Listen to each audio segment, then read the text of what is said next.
12.43s. The infant formula costs $17.99.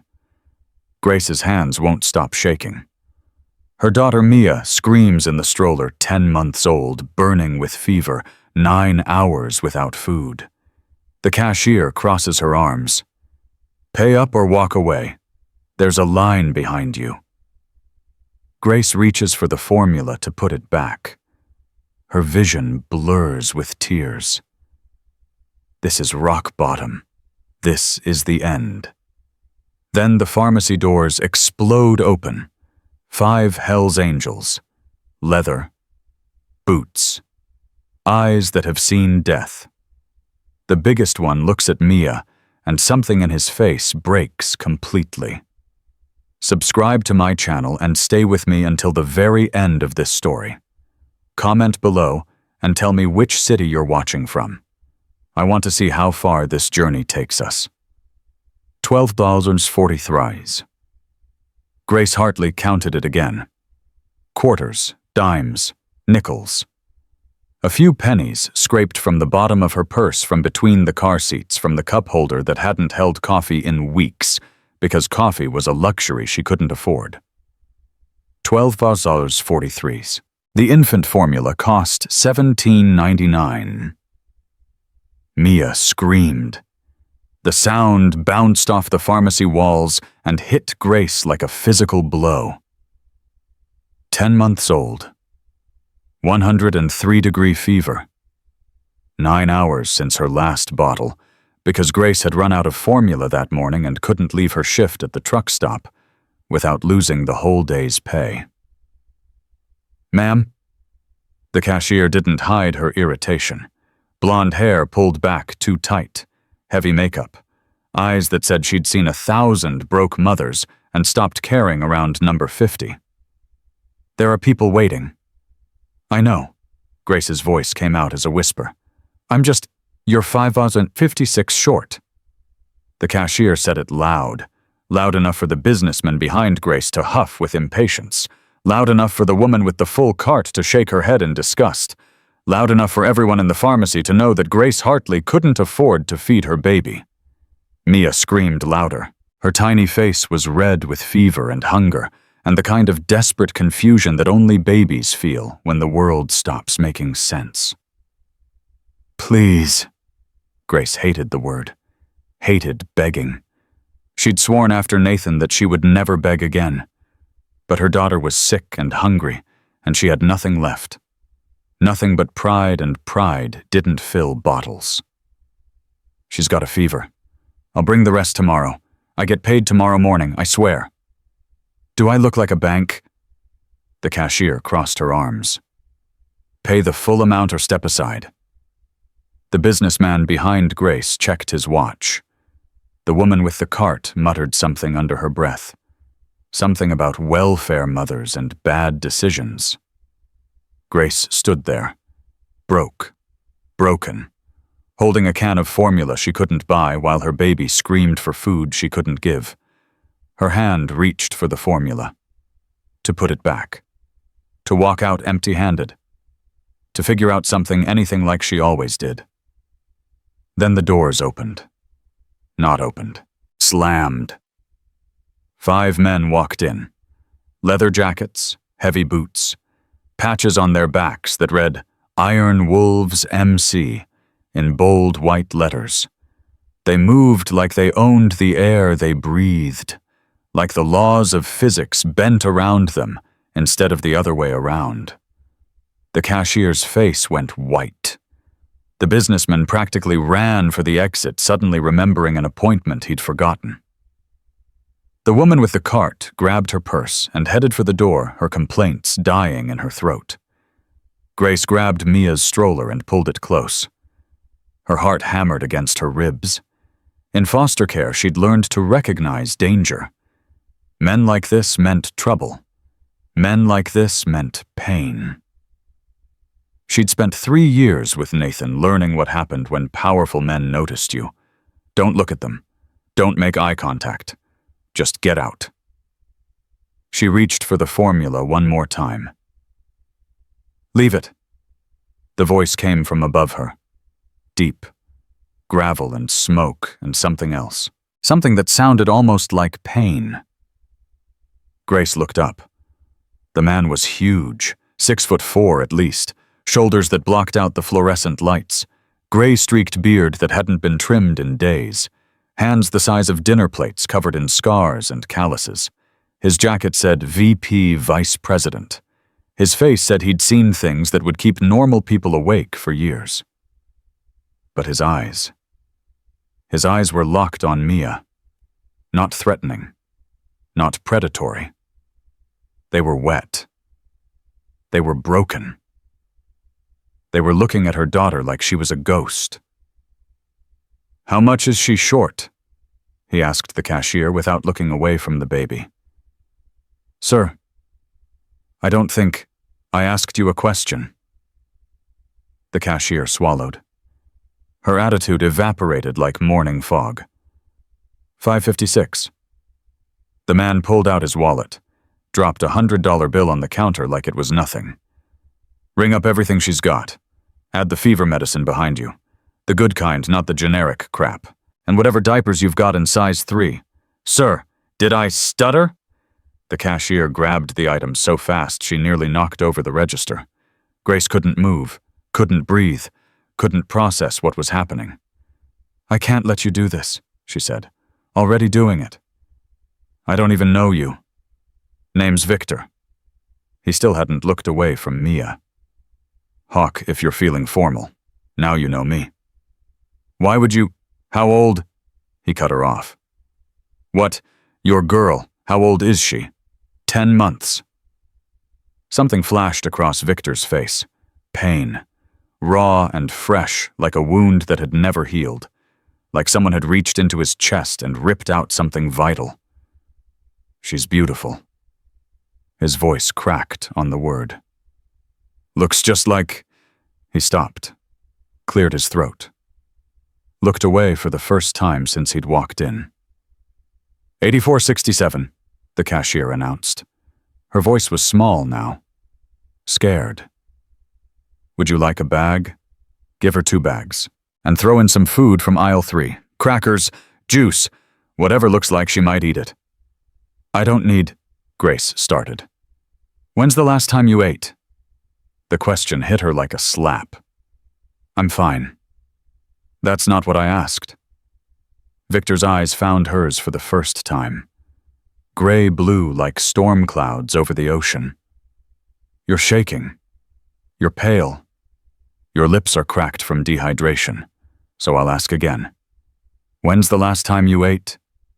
Grace couldn't remember. Yesterday. The day before.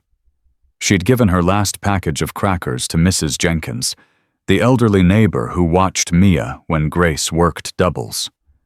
Mrs. Jenkins was 83, and her arthritis was getting worse, and she refused to take money for babysitting, so Grace paid her in food instead. "It doesn't matter," Grace said. "It matters." Victor took the bags from the cashier and held them out. "She needs you healthy. Can't take care of her if you collapse." Grace stared at the bags. Formula. Medicine. Diapers. Food. More than she'd been able to buy in weeks.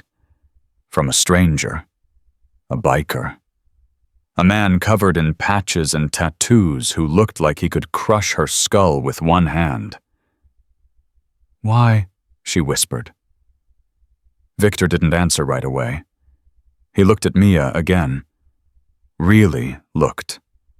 And Grace saw his jaw tighten, saw his hands clench at his sides, saw something in his eyes that she recognized because she saw it in her own mirror every morning. Grief. The kind that never goes away. The kind that becomes part of your bones. "Because nobody helped when it mattered," he finally said. "And I swore I'd never let that happen again." The parking lot was cold. December air bit through Grace's thin jacket as she pushed Mia's stroller toward her car. If you could call it a car. The '99 Honda Civic had been blue once. Now it was mostly rust and prayer. The back bumper hung on with bungee cords. The passenger window was plastic sheeting and duct tape. The engine made sounds that belonged in a horror movie, but it ran most of the time. "This is what you're driving." Grace turned. Victor had followed her out. All 5 bikers had. "It works," she said defensively. In December, one of the younger bikers' neck tattoos, shaved head, walked around the car like he was examining a crime scene. "With a baby, it has heat." "Does it?" Grace didn't answer. The heat had stopped working 2 weeks ago. She kept blankets in the back seat for Mia. Victor crouched down and looked under the car. His face darkened. "You've got an oil leak. Bad one." He stood up, wiped his hands on his jeans. "When's the last time you checked the fluids?" "I don't. The tires are bald. Brake pads are probably gone. And I'm guessing that engine knocks like hell when you start it. It gets us where we need to go. For now," Victor's voice hardened, "another week, maybe 2, and this thing dies on the highway with your baby in the back seat. That what you want?"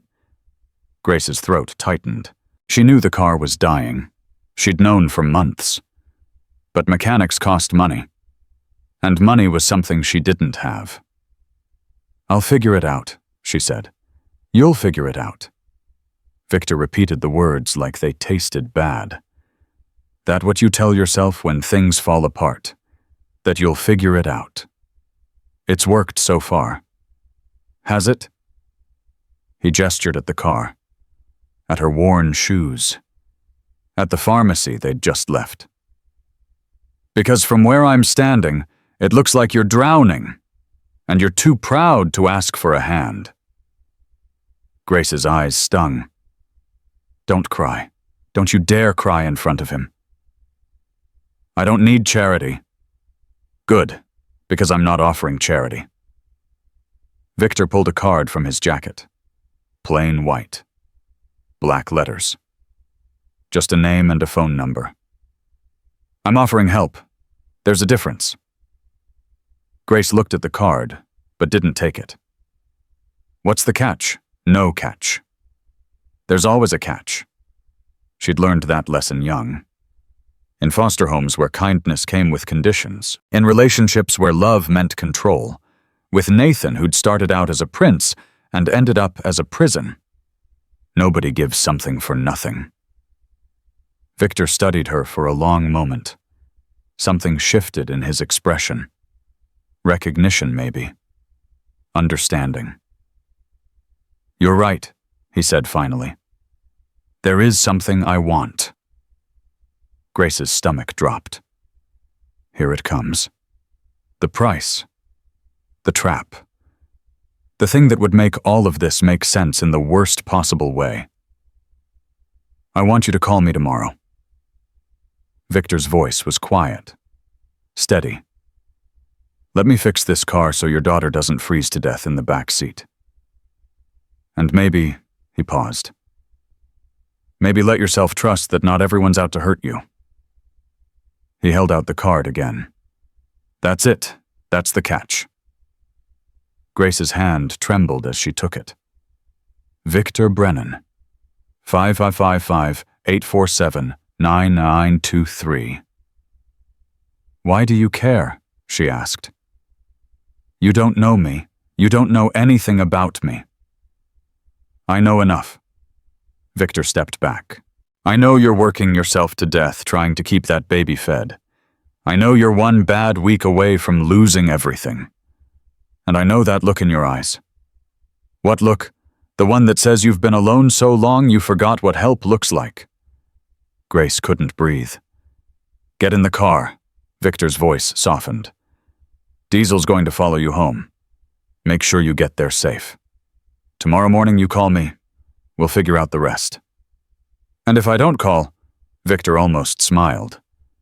"Almost. Then I'll find you anyway. That car's hard to miss." Grace drove home with one eye on the rear view mirror. The biker Diesel Victor had called him kept a steady distance behind her. Not threatening, just present, watching over her like a guardian angel in leather and chrome. The apartment was freezing when she carried Mia inside. She'd turned off the heat 2 weeks ago. Couldn't afford it. The oven stayed on when she was home, door cracked open, pumping warm air into the tiny kitchen. It wasn't safe. She knew it wasn't safe. But it was better than watching her baby shiver. Mia's fever had dropped by the time Grace got the medicine in her. Small victories, the only kind Grace ever got.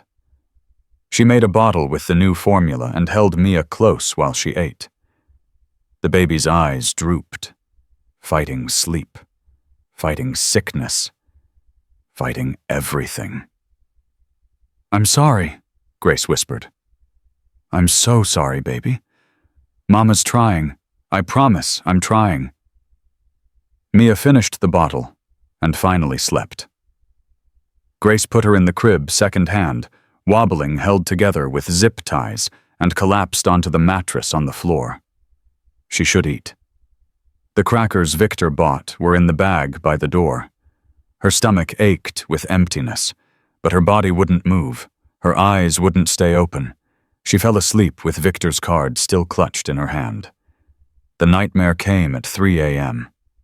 Nathan's face, his perfect smile, his hands around her throat, his voice in her ear calm and cold and absolutely certain. "You think you can hide from me? You think you can take my daughter? You belong to me, Grace.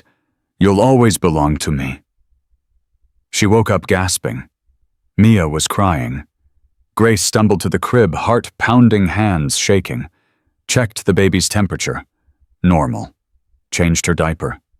Made another bottle. 3:47 a.m. She had to be at work by 6. 3 hours of sleep, if she was lucky. This is my life, she thought. This is what survival looks like. Mia fell back asleep. Grace didn't. The truck stop diner smelled like grease and diesel fuel and desperation. Grace moved between tables on autopilot. Coffee here, eggs there. Smile at the trucker who left a decent tip. Ignore the one whose eyes lingered too long. Mia was in the back office, sleeping in her car seat. Doris, the manager, had agreed to let Grace bring her on days when she couldn't find childcare, which was every day now. Mrs. Jenkins had helped before, but she was 83, and her arthritis was getting worse. "I love that baby," she'd told Grace last week, "but I can't keep up with her anymore. I'm sorry, honey." Sorry. Everyone was always sorry. "Order up!" The cook slammed the bell. Grace grabbed the plates. Table 4, bacon and eggs. Table 9, pancakes, extra syrup. She was heading back to the counter when Doris grabbed her arm. "Someone's asking for you." Grace's blood went cold. She knew before she turned around. Knew the way you know a storm is coming before the first drop of rain. Nathan sat in the corner booth. Clean shave, expensive suit, perfect smile that had fooled her once back when she was young and stupid and desperate for someone to love her. "Hey, baby." He said it loud enough for the whole diner to hear. "Surprised to see me?" Grace's legs locked. Move, run, get Mia, and go. But she couldn't. Her body remembered the bruises, the broken ribs, the night she'd prayed for death because it would be easier than this. "What do you want?" Her voice came out flat. "Dead." "I want to see my daughter." "She's not your daughter. Birth certificate says different." Nathan's smile widened. It never reached his eyes. It never had. "I've been thinking, Grace. About us. About our family. I made mistakes. I know I did. But I've changed." "You don't change. People grow." He spread his hands. "I've got a good job now. Nice apartment. I've been going to therapy, working on myself." He leaned forward. "The judge is going to love that." Grace's stomach dropped. "What judge?" Nathan pulled an envelope from his jacket, slid it across the table. "Custody hearing. 3 weeks from Thursday. I'm suing for full custody of Mia." The words hit her like a bullet. "You can't do that." "Already did." Nathan leaned back, casual, confident, like he'd already won. "You know what a judge sees when he looks at you, a waitress? No education, no family, living in a whole apartment with a space heater and a mattress on the floor. How do you know where I know everything, Grace." His smile turned cold. "I know you work double shifts and still can't afford formula. I know your car is held together with tape. I know that old woman who watched Mia can barely walk anymore." Grace's hands shook. "I also know about Westbrook." The name hit her like ice water.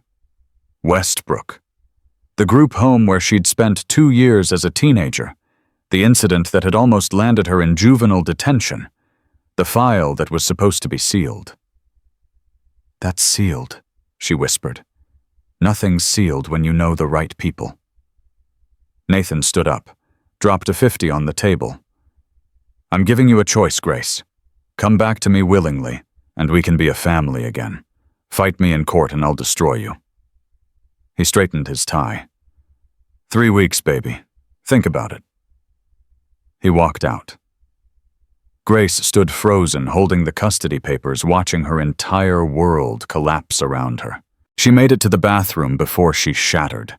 The sobs came hard and violent, her whole body shaking against the cold tile wall. She bit her fist to muffle the sounds. Nathan had found her. 3 states. Different name on the mailbox. Cash only for everything. And he'd still found her. Of course he did. Nathan always found her. Nathan always won. She pulled out her phone with trembling hands. Who could she call? She had no family. Her mother had overdosed when she was 6. Her father was a blank space on a birth certificate. The foster system had taught her one lesson. You're on your own. A lawyer. She needed a lawyer. But lawyers cost money. Money she didn't have. The card. It was still in her pocket. She'd grabbed it that morning without thinking. Victor Brennan. 555-847-9923. Don't do it. You don't know him. He's a stranger. A biker. For all you know, he's worse than Nathan. But Nathan wanted to take Mia. Nathan wanted to put her baby in that house with that monster in that life. Grace dialed. It rang once. Yeah. It's Grace, from the pharmacy, from last night. Silence. Then Victor's voice shifted. Softer. Concerned. The baby okay? She's fine, but something happened. My ex showed up. Her voice cracked. He's suing for custody, and I don't have money for a lawyer, and he knows people, and Where are you? The truck stop diner, off Highway 12. I'm 20 minutes out. Don't move. The line went dead. Grace stared at the phone. What did I just do? 18 minutes later, the motorcycles arrived. Grace watched through the window as 5 Harleys pulled into the lot, Victor in front, the others behind him like soldiers following a general into battle. They walked through the door, and the entire diner went silent. Conversations died. Forks froze halfway to mouths. The cook stopped cooking. Victor crossed the room in 4 strides. His eyes scanned Grace's face, reading the tear tracks, the red eyes, the terror she couldn't hide. Where is he? Gone. He left an hour ago. The papers. Grace handed them over. Watched Victor's face harden as he read. Watched his jaw clench. Watched his hands tighten until the paper crinkled. This is bullshit, he said. Half of this is fabricated. It doesn't matter. He has money, lawyers, connections. Grace's voice broke. I have nothing. You have us. Another biker stepped forward. Bull his patch read. President. Gray beard. Eyes that had seen everything and judged nothing. Hawk called us on the way here, Bull said. Told us the situation. This girl's under our protection now. Her and the baby, another biker added. Anyone comes for them, they come through us first. Grace's legs buckled. Victor caught her before she hit the floor. Hey. His voice dropped, gentle now. Hey, look at me. She looked up, met his eyes, saw something there she didn't recognize. You're not alone anymore. He said the words like a promise, like a vow. You understand me, whatever it takes, whatever we have to do. That man is never going to touch your daughter. You can't promise that. Watch me. They moved her that night, not to a shelter, not to a motel, to a small apartment above the Iron Wolves clubhouse, clean, warm, safe. It's not fancy, Victor said, setting down the last box. But nobody gets up here without going through us first. Mia was already asleep in the corner. Rosa Bull's wife had bundled her in blankets and sung her down while the men carried boxes. I'll pay rent, Grace said, as soon as I can. We'll figure that out later. I mean it. I'm not a charity case. Never said you were. Victor walked to the window, looked out at the parking lot full of motorcycles. You remind me of someone. Who? For a long moment, he didn't answer. My daughter, Rachel. His voice cracked on the name. She was 23 when she died. Grace's breath caught. She had a baby, Sophie, 11 months old. His hands gripped the windowsill. Same age as Mia. What happened? Drunk driver, red light, killed them both. Victor's shoulders shook. I was supposed to pick them up that day. I was running late. If I'd been there, it wasn't your fault. Doesn't matter. He turned to face her. His eyes were wet. I couldn't save them. I spent 3 years wishing I could change it. Drinking, fighting, trying to die without having the guts to do it myself. Victor. But then I saw you. His voice broke. In that pharmacy, counting coins, crying, fighting for your baby with everything you had. And I thought maybe this is why I'm still here. Maybe this is what I'm supposed to do. I can't replace your daughter. You're not replacing her. He crossed the room, stopped in front of her. You're giving me a reason to be the man she always believed I was. Let me help you. Please. Grace stood there, 24 years old, exhausted, terrified, holding together by threads. She'd never trusted anyone in her life, but she trusted him. Okay, she whispered. Okay. Victor nodded, just once. Get some sleep. Tomorrow we find you a lawyer. He walked toward the door. Victor? He stopped. Thank you. He didn't turn around. Don't thank me yet. We've got a long fight ahead. And somewhere across town, in a high-rise apartment worth more than Grace would make in 10 lifetimes, Nathan Calloway poured himself a scotch and smiled. His phone buzzed. Tell me. She's at the Iron Wolves clubhouse, north side. They moved her tonight. Nathan swirled his drink, watched the light play through the amber liquid. Interesting. She found herself some muscle. You want me to back off? No. Nathan's smile widened. I want you to dig. Every member of that club. Every business they run, every skeleton in every closet. Find me something I can use. That's going to take time. I have 3 weeks. Nathan drained his glass. By the time I'm done, Grace Hartley is going to wish she'd never been born. He ended the call, walked to the window, looked out at the city lights below. Run all you want, baby, he whispered. You're still mine. 3 days passed. Grace woke each morning expecting the other shoe to drop, expecting Victor to change his mind, expecting the kindness to reveal its price the way kindness always did in her life. It never happened. Rosa knocked on her door every morning with breakfast. "You're too thin," she said on the second day, pushing a plate of eggs and bacon into Grace's hands. "Mia needs you strong. Eat. I can't keep taking from you. It's not taking. It's family." Rosa's eyes softened. "You don't know what that means yet, but you will." Bull stopped by in the afternoons to check on her. Diesel brought toys for Mia, stuffed animals, rattles things his own grandkids had outgrown. A biker named Wrench fixed the leak in her bathroom sink without being asked. And every evening Victor came. He never stayed long, just long enough to see Mia, to watch her grab at his beard with her tiny fingers, to let something in his hard face crack open for just a moment. "She's gaining weight," he said on the third night. "The formula's working." "She's eating better."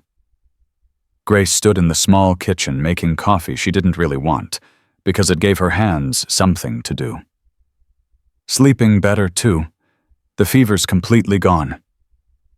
"Good." Victor let Mia wrap her fingers around his thumb. "That's good." Silence settled between them. The comfortable kind. The kind Grace didn't know existed.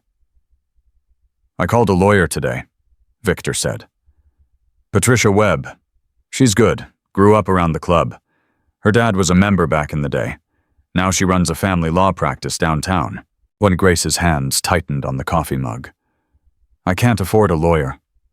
She's doing it pro bono." "Why?" "Because I asked her to." Victor looked up. "And because she hates men like your ex, the ones who use money and power to hurt women who can't fight back." Grace wanted to argue, wanted to say she didn't need charity, but she was so tired of fighting alone. "When does she want to meet?" "Tomorrow. 10 o'clock. I'll drive you." "You don't have to." "Grace." Victor's voice was firm but not unkind. "Let me help. That's all I'm asking. Just let me help." Mia gurgled and slapped at his beard. For a moment, Victor's eyes glistened. "Okay," Grace whispered. "Okay." The next morning, Victor drove her downtown on the back of his Harley. Mia stayed with Rosa, who had practically adopted the baby as her own grandchild. "She'll be fine," Rosa had promised, bouncing Mia on her hip.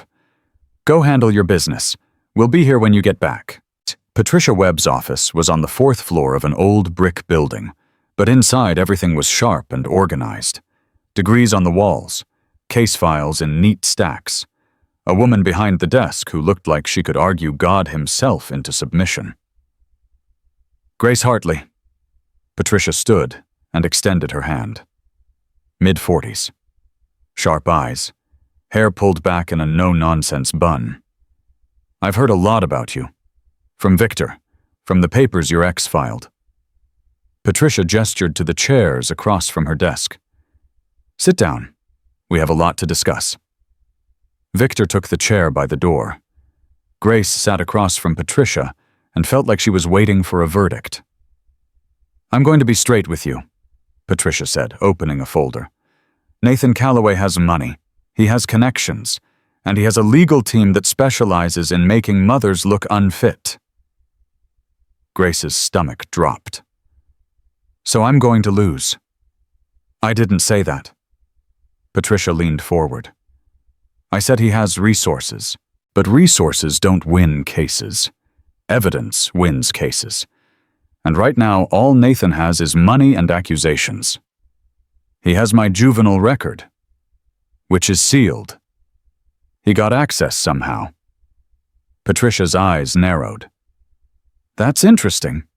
Sealed records don't unseal themselves." She made a note. "I'll look into how he obtained that information. If he did it illegally, it's inadmissible, and it might give us grounds for a countersuit." For the first time in days, Grace felt something like hope. What do you need from me? Everything. Patricia pulled out a legal pad. Start from the beginning. How you met Nathan, what the relationship was like, why you left.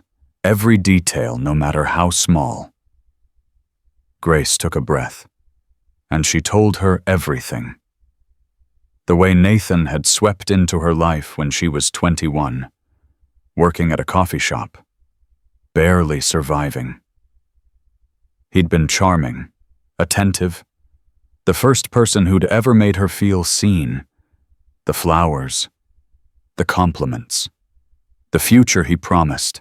The first time he hit her 6 months into the relationship, the apologies afterward, the promises it would never happen again. It happened again, and again, and again. The pregnancy that was supposed to change everything. Nathan's excitement, the nursery he built, the life he painted in words so beautiful she almost believed them. Then Mia was born. He wanted a son, Grace said, her voice hollow.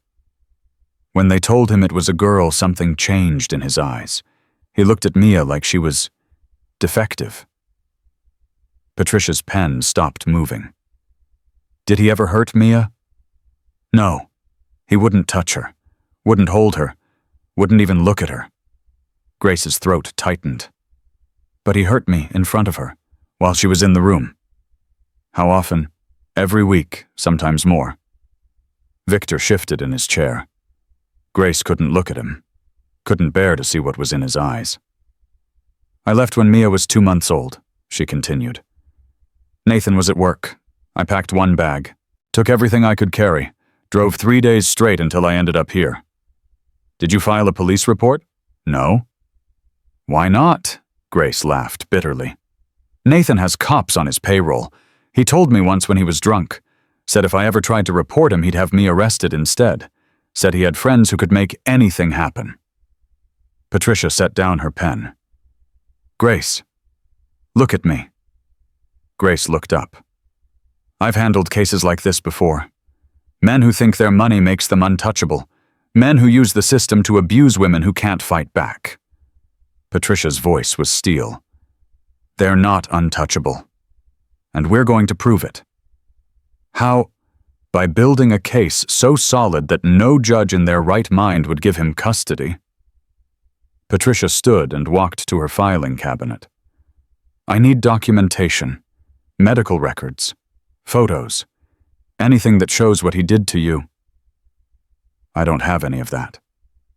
Did you ever go to the hospital? Once. I told them I fell. Did anyone else know about the abuse, friends, neighbors? Mrs. Jenkins, my neighbor back in Ohio. She heard us fighting once, saw the bruises. I'll need her contact information. Patricia pulled out another folder. What about character witnesses, people who can speak to what kind of mother you are? Grace's voice cracked. I don't have anyone. You have us. Victor's voice cut through the room. Both women turned to look at him. Every member of this club has watched Grace with that baby, he said. Every one of them can testify to what kind of mother she is. Rosa, Bull, the other wives. They've all seen it. Patricia's eyebrows rose. You're offering to have Iron Wolves members testify in a custody hearing, if that's what it takes. Nathan's lawyers will have a field day with that. They'll paint her as someone who exposes her child to dangerous criminals. Then we show them who we really are. Victor stood up. We're not what people think. Most of us have families, kids, grandkids. We run legitimate businesses, pay our taxes, follow the law. Most of the time, Patricia said dryly. When it counts. Victor's jaw tightened. That little girl deserves to stay with her mother, and we're going to make damn sure that happens. Patricia studied him for a long moment. Then she nodded slowly. All right, I'll need affidavits from anyone willing to testify, detailed accounts of Grace's parenting, and I'll need the club's financial records to prove the businesses are legitimate. Done. I'll also need you to keep a low profile, Grace. No incidents, no altercations, nothing Nathan's lawyers can use against you. I understand. Good. Patricia gathered her files. The hearing is in 18 days. That's not a lot of time, but if we work together, we can build a defense. They walked out of Patricia's office into the cold December air.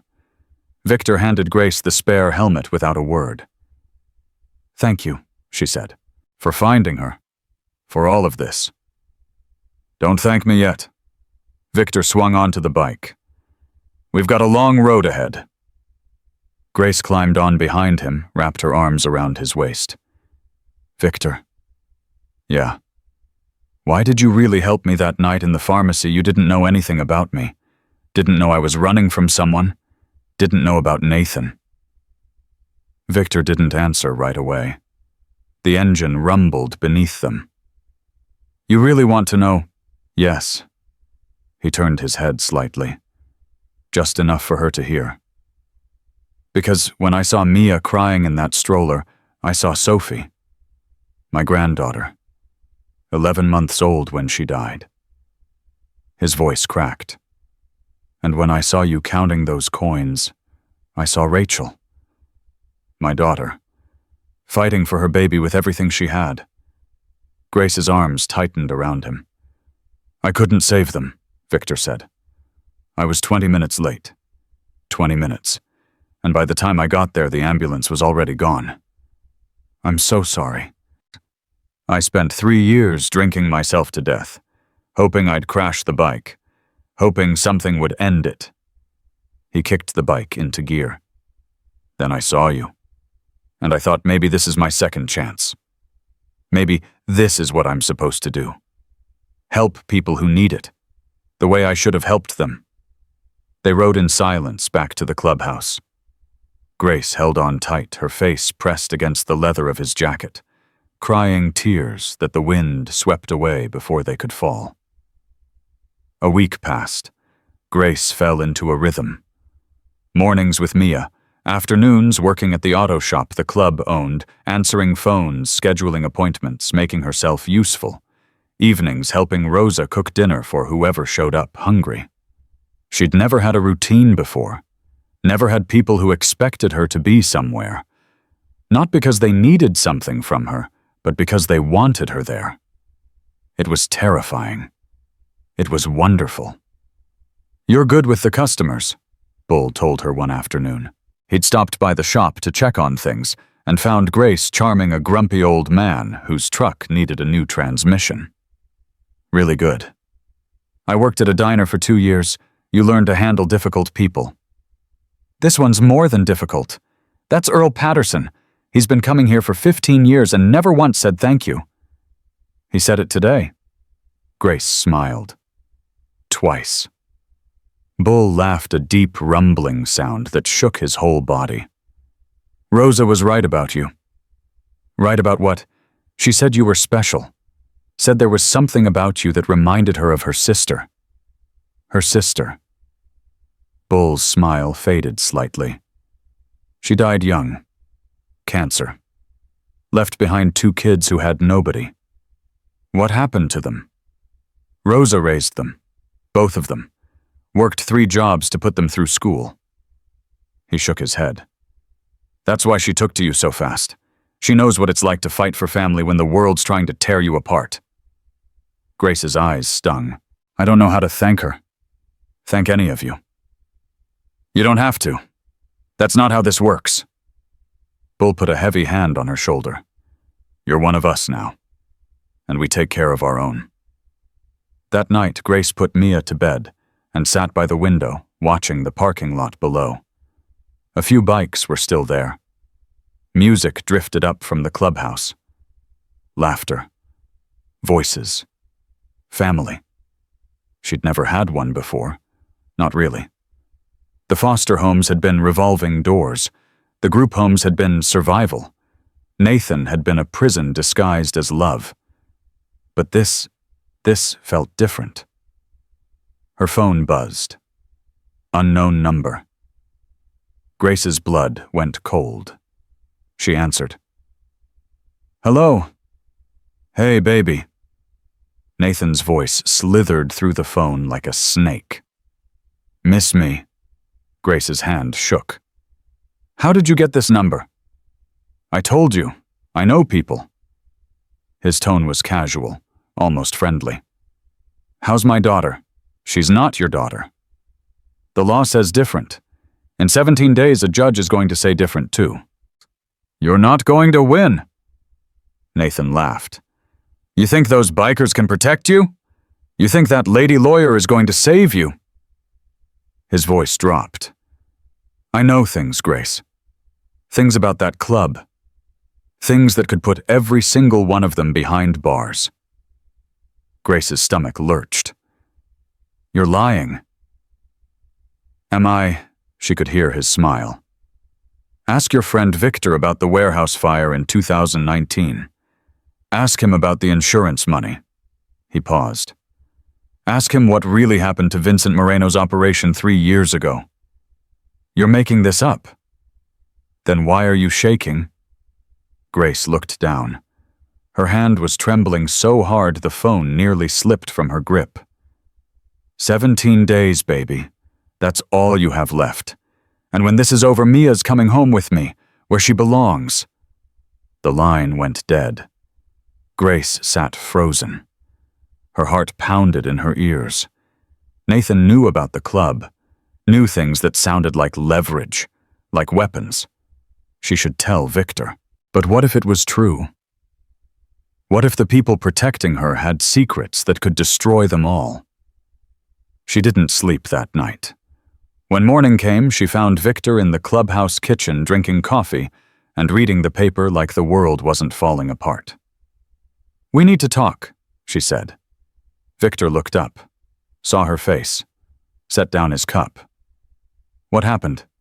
Nathan called me last night. Victor's expression hardened. How'd he get your number? I don't know, but that's not what scared me. Grace sat down across from him. He said he knows things about the club, about you. What kind of things? A warehouse fire in 2019. Insurance money. Grace watched his face carefully. Something about Vincent Moreno. Victor went still. He's lying, Victor said. He's trying to scare you. Is he? The warehouse fire was an accident. Faulty wiring. Insurance paid out because that's what insurance does. And Moreno. Victor's jaw tightened. We helped the feds take down his operation 3 years ago. Anonymous tips. Evidence we'd collected. Half his crew went to prison.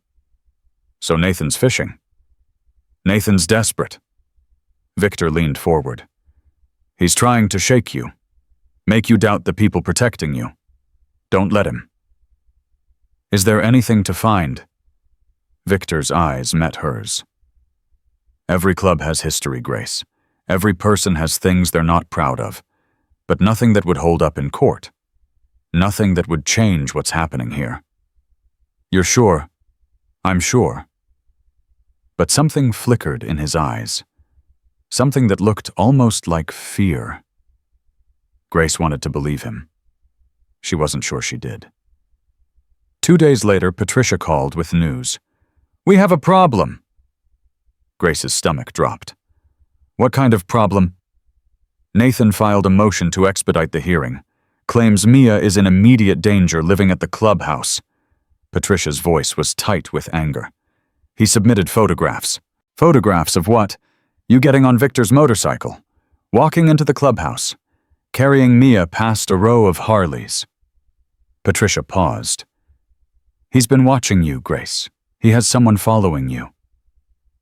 The world tilted. The judge granted the motion. The hearing is in 5 days.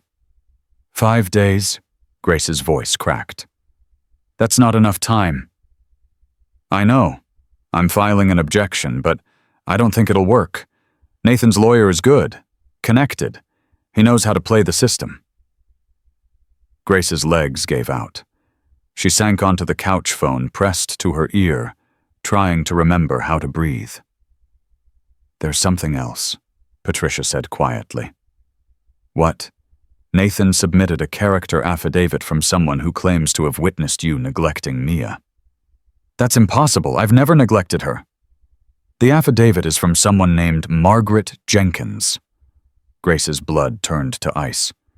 Mrs. Jenkins, my neighbor, she signed it, Grace. She signed a sworn statement saying she saw you leave Mia alone in your apartment while you went out drinking. That's a lie. Grace's voice rose. I never. She loves Mia. She helped me take care of her. I believe you, but we need to prove it. Patricia's voice hardened. Nathan got to her somehow, paid her off, threatened her. Something. She's 83 years old. She can barely walk. What could he possibly... Then it hit her. Mrs. Jenkins's grandson, Tommy, the one she always worried about, the one with gambling debts and dangerous friends. Nathan had found her weakness, just like he always did. I need to talk to her, Grace said. I need to find out what he did. Absolutely not. If you contact a witness before the hearing, it could be construed as intimidation. But, Grace, listen to me. I know this is hard, but we have to play this smart. We have 5 days to build our case. Let me do my job. The line went dead. Grace sat in the silence, feeling everything slip through her fingers. 5 days. That was all she had. Victor found her an hour later, still sitting on the couch, still staring at nothing. Patricia called me, he said. Told me what happened. He's going to take her. Grace's voice was hollow. He's going to take my baby. No, he's not. You don't know that. You don't know what he's capable of. Victor sat down beside her, close but not touching, solid and warm. I know what I'm capable of, he said quietly. And I know what this club is capable of. Nathan Calloway thinks he can buy and bully his way to whatever he wants. He's about to find out different. How? Grace looked at him. How can you stop him? Victor was quiet for a moment. Something shifted in his expression, a decision being made. There's something I haven't told you, he said.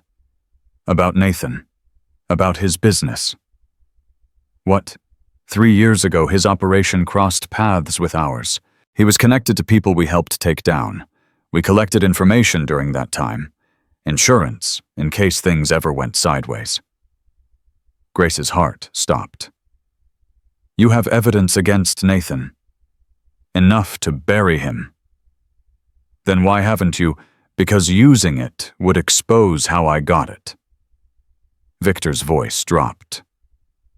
There are things in those files that would implicate me too. Maybe others in the club. So we can't use it. I didn't say that. Victor's eyes met hers.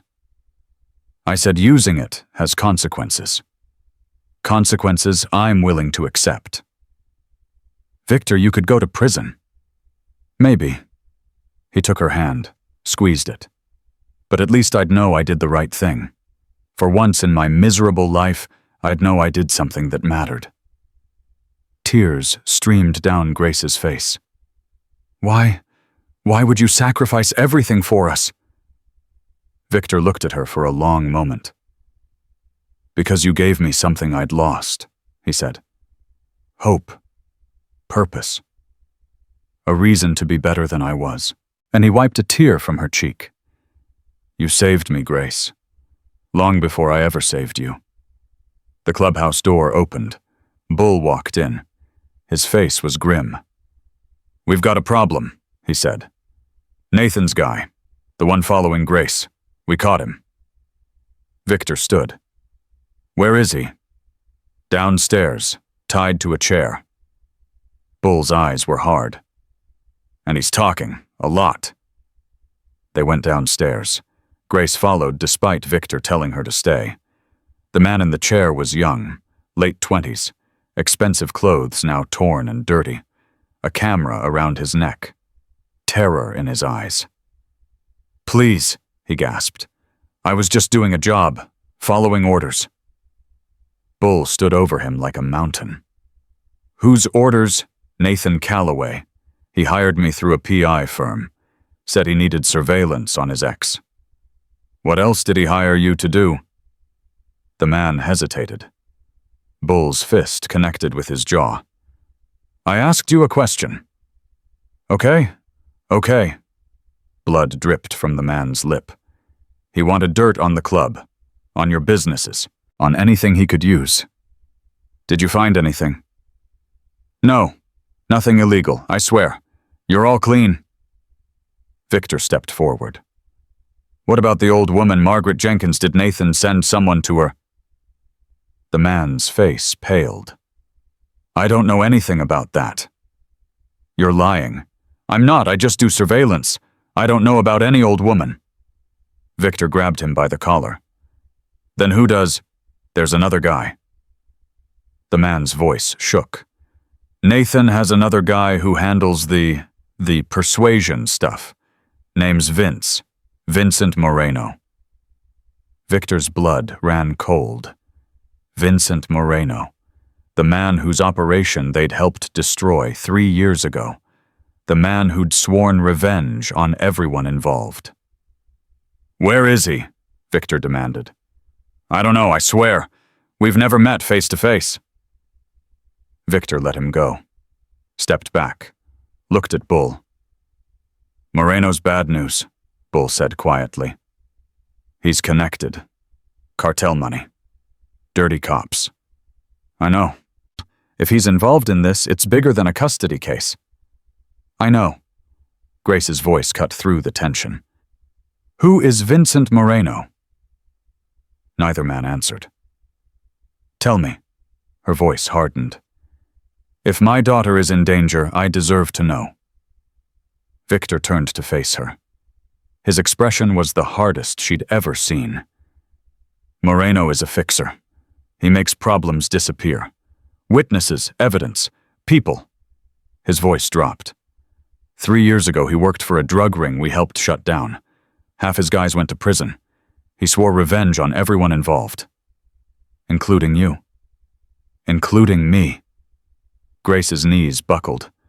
Bull caught her before she hit the floor. This isn't just about custody anymore, she whispered. Nathan didn't hire Moreno to help him win in court. No, Victor said. He didn't. Then what does he want? Victor's eyes were dark with something she'd never seen before. Fear. He wants to destroy us, all of us, and he's using you to do it. Mia's cries pulled Grace back from the edge of panic.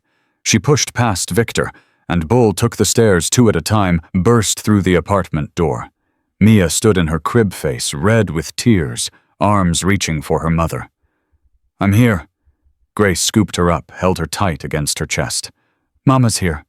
You're okay. You're okay. But she wasn't okay. None of them were. Victor appeared in the doorway. His face had aged 10 years in the last 10 minutes. We need to talk, he said, about what happens next. What happens next is you tell me everything. Grace's voice shook with anger and fear. No more secrets, no more half-truths. If my daughter is in danger, I need to know exactly what we're dealing with. Victor nodded slowly. Fair enough. He sat down on the old armchair Rosa had brought up from the clubhouse. Grace stayed standing, Mia clinging to her neck. Vincent Moreno worked for the Medina cartel, Victor began. Small-time operation, mostly moving product up from the border. 3 years ago, they tried to expand into our territory. We pushed back. Pushed back how? We gave information to the feds, anonymous tips, evidence we'd collected over months. Victor's jaw tightened. Half of Moreno's crew went to prison. The cartel cut ties with him. He lost everything. And now he's working for Nathan. Looks that way. Why, what does Nathan have that Moreno wants? Money, access, protection. Victor leaned forward. Nathan's not just some rich guy with connections, Grace. He's tied to people who move serious weight. The kind of people who can make a man like Moreno useful again. Grace felt sick. I didn't know. When I was with him, I never... How could you men like Nathan are experts at hiding what they really are? Victor's voice softened. This isn't your fault. None of it. But it is my problem.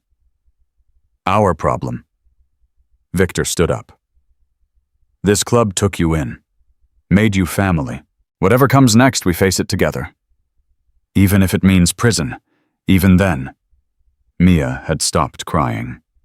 She was watching Victor with those big, curious eyes, the same way she'd watched him that first night in the pharmacy. What do we do now? Grace asked. Now we prepare. The hearing is in 4 days. Patricia needs that evidence I told you about, and we need to figure out what Moreno is planning before he makes his move. How? Victor's face hardened. I know some people. People who owe me favors. It's time to call them in. He walked toward the door. Victor. He stopped. Be careful. Please. Something flickered in his eyes. Something almost like hope. Always. The next morning, the clubhouse was buzzing with tension. Grace came downstairs to find Bull at the main table, surrounded by maps, phones, and laptops. Half a dozen other club members sat around him, their faces grim. What's going on? Bull looked up. War Council. War, not that kind. He gestured for her to sit. We're tracking Moreno's movements, trying to figure out what Nathan's got planned. Did you find anything? Some. Bull slid a photograph across the table. A man with slicked back hair and dead eyes stared up at her. Vincent Moreno, 53 years old. 2 arrests, no convictions. The feds have been trying to pin something on him for years. He looks... Grace couldn't find the word. Evil. Bull nodded. He is. The things this man has done would keep you awake for the rest of your life. And he's working with Nathan. They met 3 times in the past week. Our guy caught them at a restaurant downtown. Very cozy, very friendly. Grace's hands clenched. What does Nathan want from him? That's what we're trying to figure out. Bull pulled up another photograph. A building. Nondescript. Industrial. This is Moreno's current base of operations. Warehouse on the east side. Our sources say he's been bringing in extra muscle. For what? Bull exchanged a look with one of the other members. A silent conversation Grace couldn't read. Bull. For what? We don't know yet, but it's not good. The front door opened. Victor walked in, followed by a woman Grace had never seen before. She was beautiful, late 50s, silver-streaked hair, the kind of face that had once turned heads everywhere she went, but her eyes were red-rimmed, and she moved like someone carrying a weight too heavy for her shoulders. Victor saw Grace and stopped. Grace, this is Helen, my ex-wife. The room went silent. Helen's eyes traveled over Grace's face down to Mia in her arms, back up again. Something complicated moved through her expression. Pain, recognition, understanding. So you're the one, Helen said. Her voice was hoarse. The one he's been protecting. I didn't ask for... I know you didn't. Helen cut her off. Victor told me everything. About the pharmacy, about your ex, about all of it. Then you know I'm not trying to replace... Stop. Helen held up her hand. I didn't come here to fight with you. I came because Victor asked me to. Grace looked at Victor. You called her. I needed to. His voice was heavy. There are things about Nathan that Helen knows. Things that might help. Helen pulled out a chair and sat down. Her movements were slow, deliberate, like every action cost her something. Before Rachel died, she said, she was dating someone. A man who seemed perfect at first. Charming, successful, attentive. Grace's blood went cold. Nathan, no, but the same type. Helen's eyes found hers. I didn't see the signs. I thought she was happy. By the time I realized what was really going on, it was too late. What happened? He hit her, once. She left him that same night. Helen's voice cracked. But she didn't tell us. Didn't tell anyone. She thought she could handle it alone. Victor put a hand on Helen's shoulder. She didn't shake it off. A month later, she was dead, Helen continued. The accident wasn't random. The drunk driver who hit her, he worked for the man she'd been dating. The police couldn't prove anything. But we knew. Grace couldn't breathe. You think he had her killed? I think powerful men don't like being rejected. Helen wiped her eyes. I think my daughter died because she tried to leave someone who couldn't accept losing. The words hung in the air like smoke. That's why I'm here, Helen said. When Victor told me about you, about what you're running from, I couldn't stay away. I couldn't let another young mother face this alone. You don't owe me anything. No, but I owe Rachel. Helen reached out and touched Mia's cheek. The baby stared at her with wide eyes. I couldn't save my daughter, but maybe I can help save yours. Grace felt tears building behind her eyes. Thank you, she whispered. Helen shook her head.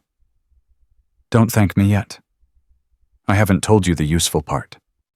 What useful part? I kept records.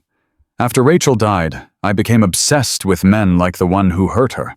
Men like your Nathan. Helen pulled a folder from her bag. 6 months ago, I found a connection. Nathan Calloway was doing business with the same network that destroyed my daughter. Bull leaned forward. What kind of business? Money laundering, drug trafficking, and something else. Helen opened the folder. There's a woman. A federal prosecutor named Rebecca Torres. She's been building a case against Nathan's network for 2 years. She's close. Very close.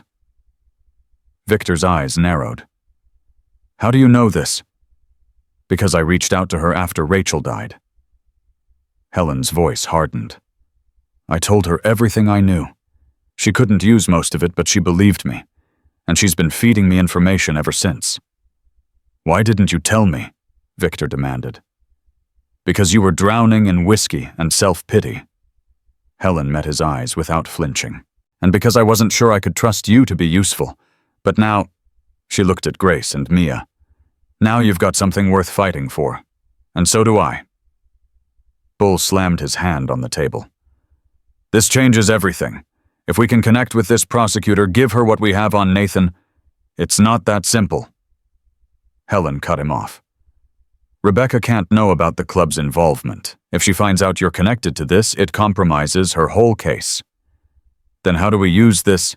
Carefully. Helen pulled another document from the folder. Nathan's custody hearing is in 4 days.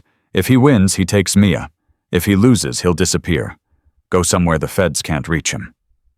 So we have to make sure he loses, Grace said. Yes, but more than that. Helen's eyes were hard. We have to make sure he can't run, which means we need to coordinate with Rebecca. Time everything perfectly. Victor ran a hand through his hair. This is getting complicated.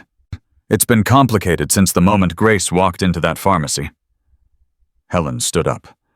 I need to make some calls, see if I can set up a meeting with Rebecca. She walked toward the door, then stopped. Victor? Yeah. I'm sorry. For what I said after Rachel died. For blaming you. Her voice wavered. I was wrong. You're a good man. You always were. Victor didn't respond, but Grace saw something shift in his face. Something that had been frozen for 3 years beginning to thaw. Helen left. The room exhaled. Well, Bull said, that was unexpected. Tell me about it.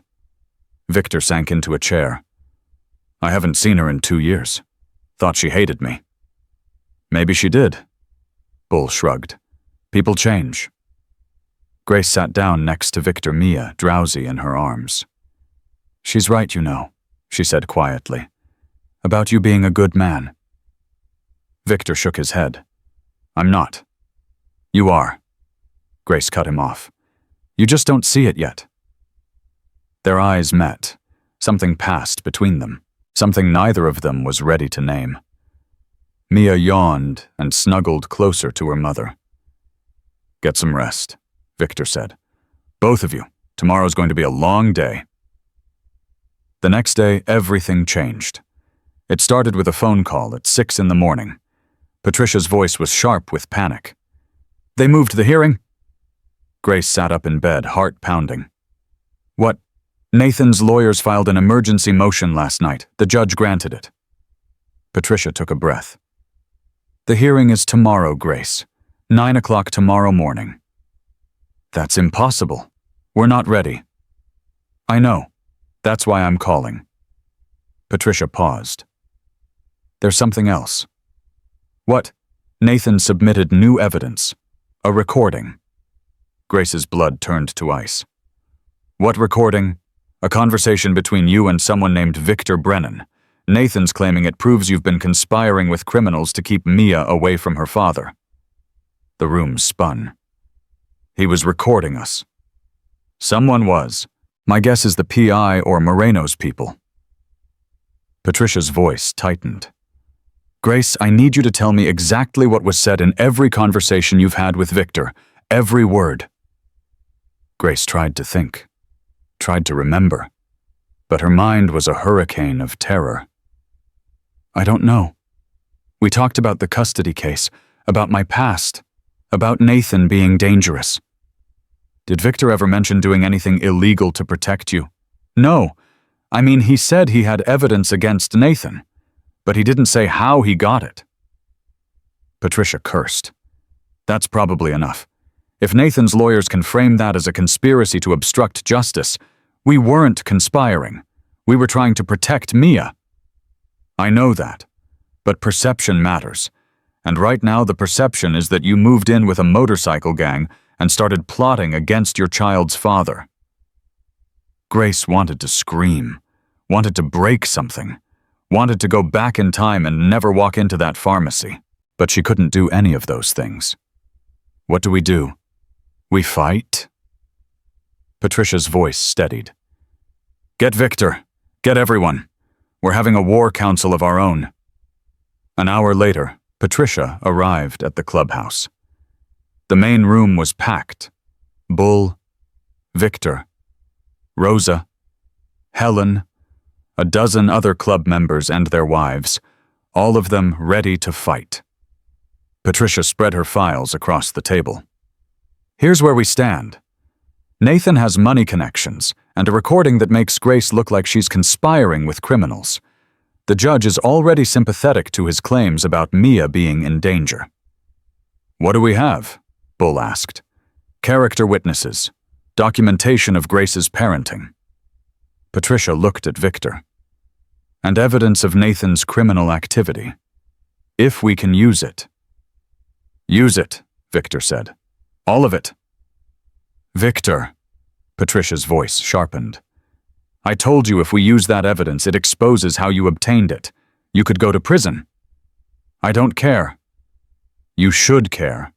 Patricia leaned forward. If you go to prison, who protects Grace? Who protects Mia? You think Nathan's just going to forget about the club once he has custody? She's right. Bull's voice was heavy. We need you out here, brother. Not behind bars. Then what do you suggest? Victor's frustration boiled over. We just let him take her. No. A new voice cut through the argument. Everyone turned. Helen stood in the doorway, phone in hand. I just got off the phone with Rebecca Torres, she said. The federal prosecutor, she's willing to meet. Tonight. Patricia's eyes widened. She's willing to coordinate more than that. Helen walked to the table. She's been building a case against Nathan for 18 months. She's close to an indictment, but she needs one more thing. What? A witness. Helen's eyes found Grace. Someone inside Nathan's operation who's willing to testify. Every head turned. Grace's heart stopped. Me, you lived with him for almost a year. You saw things, heard things, even if you didn't understand what they meant at the time. I didn't know anything about his business. Are you sure? Helen pressed. Think Grace. Late-night phone calls, visitors at strange hours, places he told you to never look. Grace closed her eyes, tried to remember. The memories were painful, tangled with fear and shame. But they were there. There was a room, she said slowly. In the basement. He kept it locked, told me it was for business records. Did you ever see inside? Once, by accident. He didn't know I was home. Grace's voice trembled. There were files, equipment, phones, computers, things I didn't understand. Patricia scribbled notes. Could you identify anything specific? I don't know, maybe. Grace opened her eyes. I was scared. I didn't look closely. But you could describe the room, the setup. Yes. That might be enough. Patricia looked at Helen. Can you get us a meeting with Torres tonight? Already done. 8 o'clock, downtown. Bull shook his head. This is moving too fast. We don't know if we can trust this prosecutor. We don't have a choice. Victor stood up. The hearing is tomorrow. If we don't do something drastic, Grace loses Mia forever. And if this goes wrong, we all go down. Then we go down fighting. Victor looked around the room. That's what this club has always done. We protect our own, no matter the cost. Silence fell. Then Bull nodded slowly. All right. We do this your way. He pointed at Victor. But if this blows up in our faces, you're buying drinks for the rest of your life. Despite everything, Victor almost smiled. Deal. The meeting with Rebecca Torres happened in a parking garage downtown. Neutral territory. No witnesses. Victor drove Grace in a truck instead of his bike. Less conspicuous. Harder to follow. Helen met them at the entrance. She's on the 3rd level, alone, like she promised. You trust her? Victor asked. With my life. Helen's eyes were steady. She's the only person who believed me about Rachel. She's been fighting for justice longer than any of us. They walked up the ramp together. Rebecca Torres was leaning against a concrete pillar, arms crossed, late 30s, sharp suit, eyes that missed nothing. You must be Grace. She didn't offer her hand. Helen told me about your situation. She told me about yours too. Then you know I've been chasing Nathan Calloway for a long time. Rebecca pushed off the pillar. He's slippery, smart, knows how to cover his tracks. I've been building a case for 18 months and I'm still missing pieces. What kind of pieces? Physical evidence of his operation. Witness testimony about his methods. Rebecca studied Grace's face. Helen thinks you can help with both. I don't know what I can offer. Tell me about the room, the one in the basement. Grace took a breath and described what she'd seen. The locked door, the files, the electronic equipment. Rebecca listened without interrupting. That sounds like a communications hub, she said when Grace finished. Nathan uses burner phones to coordinate with his suppliers. If we could get access to that room... It's his property, Victor cut in. We can't just walk in. No, but we might not have to. Rebecca's eyes narrowed. The custody hearing is tomorrow. If Nathan thinks he's going to win, he'll be focused on that, not on his operation. You want to raid him while he's in court. I want to execute a search warrant that I've been sitting on for 6 months. Rebecca smiled thinly. The timing would be convenient. What do you need from us? Grace asked. Your testimony. A sworn statement describing what you saw in that room. It won't be enough for a conviction on its own, but combined with what I already have, it'll give me probable cause for the warrant. And the custody hearing, that's Patricia Webb's problem. Rebecca's tone softened slightly. But I can tell you this. If Nathan is arrested before the judge makes a decision, the whole case falls apart. No father, no custody dispute. Grace's heart raced. You could arrest him tomorrow. If everything goes right. Rebecca paused. But I need you to understand the risks. If Nathan finds out what we're planning, he runs, disappears, takes his operation underground, starts again somewhere else. He won't find out. Victor stepped forward. We'll make sure of it. Rebecca looked at him. Really looked. You're Victor Brennan, the one Helen told me about. Yes. She says you have evidence, things that could help my case. Victor hesitated, looked at Grace, then back at Rebecca. I have documentation of Nathan's connections to Vincent Moreno, financial records, communications, enough to prove they've been working together. How did you obtain this documentation? Does it matter? It matters to a judge. Rebecca crossed her arms. If the evidence was obtained illegally, I can't use it. Then don't use it in court. Victor's voice hardened. Use it to know where to look, what questions to ask. I'll give you the roadmap. You find your own evidence. Rebecca considered this. That could work. She paused. But there's something else. What? Moreno is planning something. We don't know what yet. But he's been gathering muscle, preparing for something big. Related to Nathan, related to you. Rebecca's expression darkened. We've been tracking his communications. He knows you helped take down his operation 3 years ago. He's been waiting for payback. So this isn't just about custody. It's about revenge. Victor's jaw tightened. It's about all of it. Nathan wants Mia, Moreno wants blood, and we're standing in the middle of both. Rebecca was quiet for a long moment. All right, she finally said. Here's what we're going to do. Grace gives me her statement tonight. I use it to activate the warrant. Tomorrow morning while Nathan's in court, my team hits his property. And if you find what you're looking for, then I walk into that courthouse and arrest him in front of the judge. Rebecca's smile was cold. Custody dispute over. Grace felt hope surge through her chest. Real hope, the first she'd felt in days. Thank you, she said. Thank you. Don't thank me yet. Rebecca pulled a recorder from her pocket. Let's get your statement. We've got a long night ahead of us. They returned to the clubhouse at midnight. Grace was exhausted, but wired. Too much adrenaline. Too much fear. Too much hope.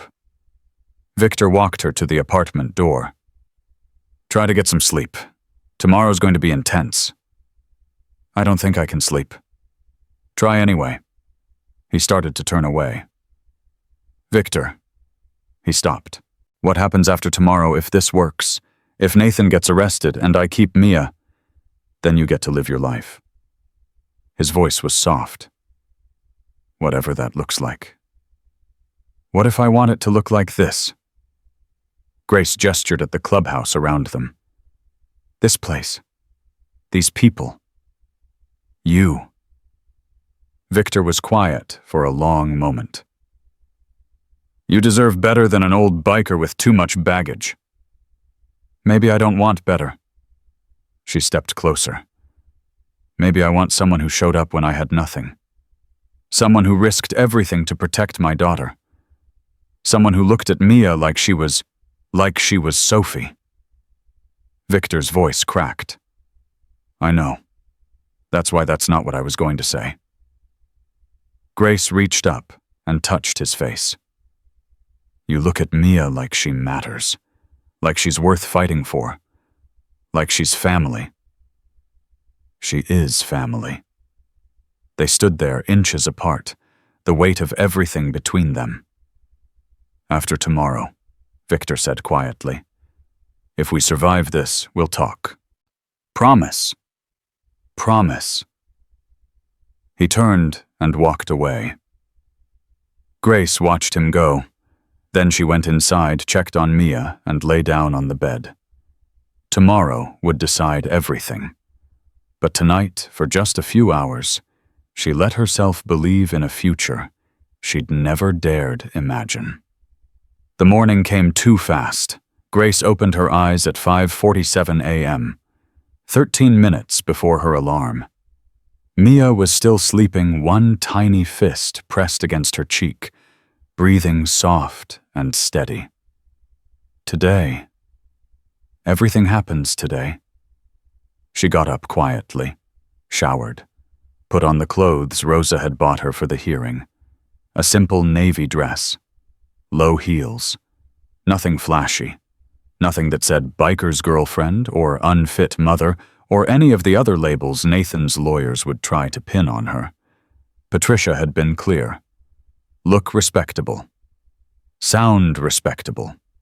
Be the mother that judge wants to give custody to.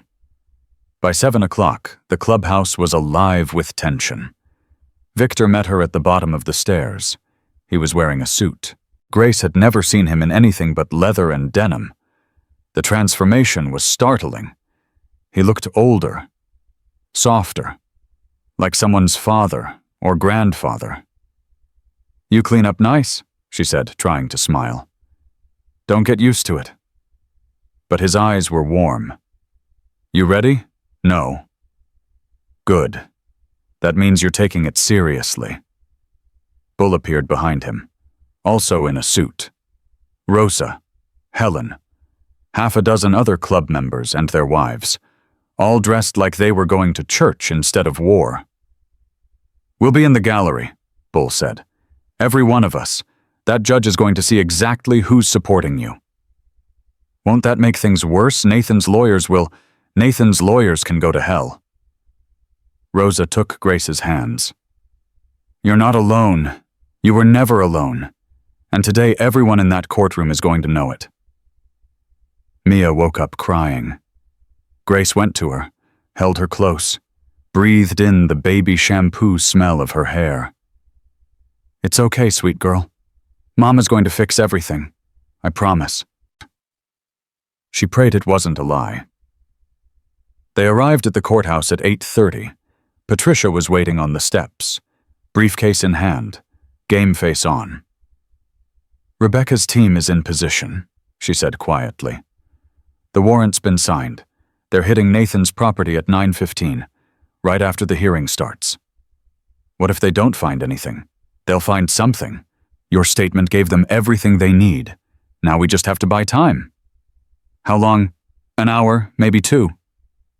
Patricia looked at Mia in Grace's arms. "Keep her calm. Keep yourself calm. And whatever Nathan's lawyers throw at you, don't react. Don't give them anything they can use." "What are they going to throw at me?" Patricia hesitated. "Patricia, tell me." "They're going to try to paint you as unstable, violent, unfit." Patricia's jaw tightened. "They'll bring up your foster care history, the incident at Westbrook. They'll twist everything you've ever done into evidence that Mia isn't safe with you." It's when Grace's stomach churned. "And I just have to sit there and take it, for now, yes." Patricia put a hand on her shoulder. "But when it's our turn, we hit back hard." They walked inside. The courtroom was smaller than Grace expected. Wood paneling, fluorescent lights, an American flag behind the judge's bench.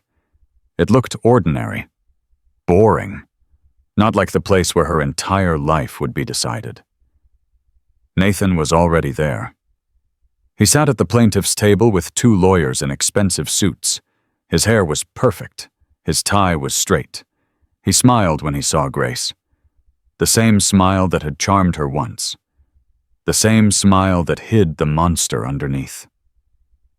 "Grace." He said her name like they were old friends. "You look tired. Long night? Don't talk to me?" "I'm just concerned about you. About our daughter." He glanced at Mia. "She looks thin. Are you feeding her enough?" "Mr. Calloway." Patricia's voice cut through like a blade. Any communication with my client goes through me. Understood. Nathan's smile didn't waver. Of course. My apologies. The gallery filled up behind them. Victor, Bull, Rosa, Helen, a dozen others. All sitting together. All watching Nathan with barely concealed contempt. Nathan noticed. His smile flickered for just a moment. Good, Grace thought. Be afraid. You should be. The bailiff called the court to order. Oluwaseun arise for the Honorable Judge Patricia Coleman. Everyone stood. The judge entered. Late 50s. Gray hair pulled back severely. Reading glasses perched on her nose. She sat down and surveyed the courtroom like a general assessing a battlefield. Be seated. She opened a folder. We're here today in the matter of Calloway versus Hartley petition for custody of the minor child, Mia Hartley. Mr. Davidson, you may begin. Nathan's lead lawyer stood up.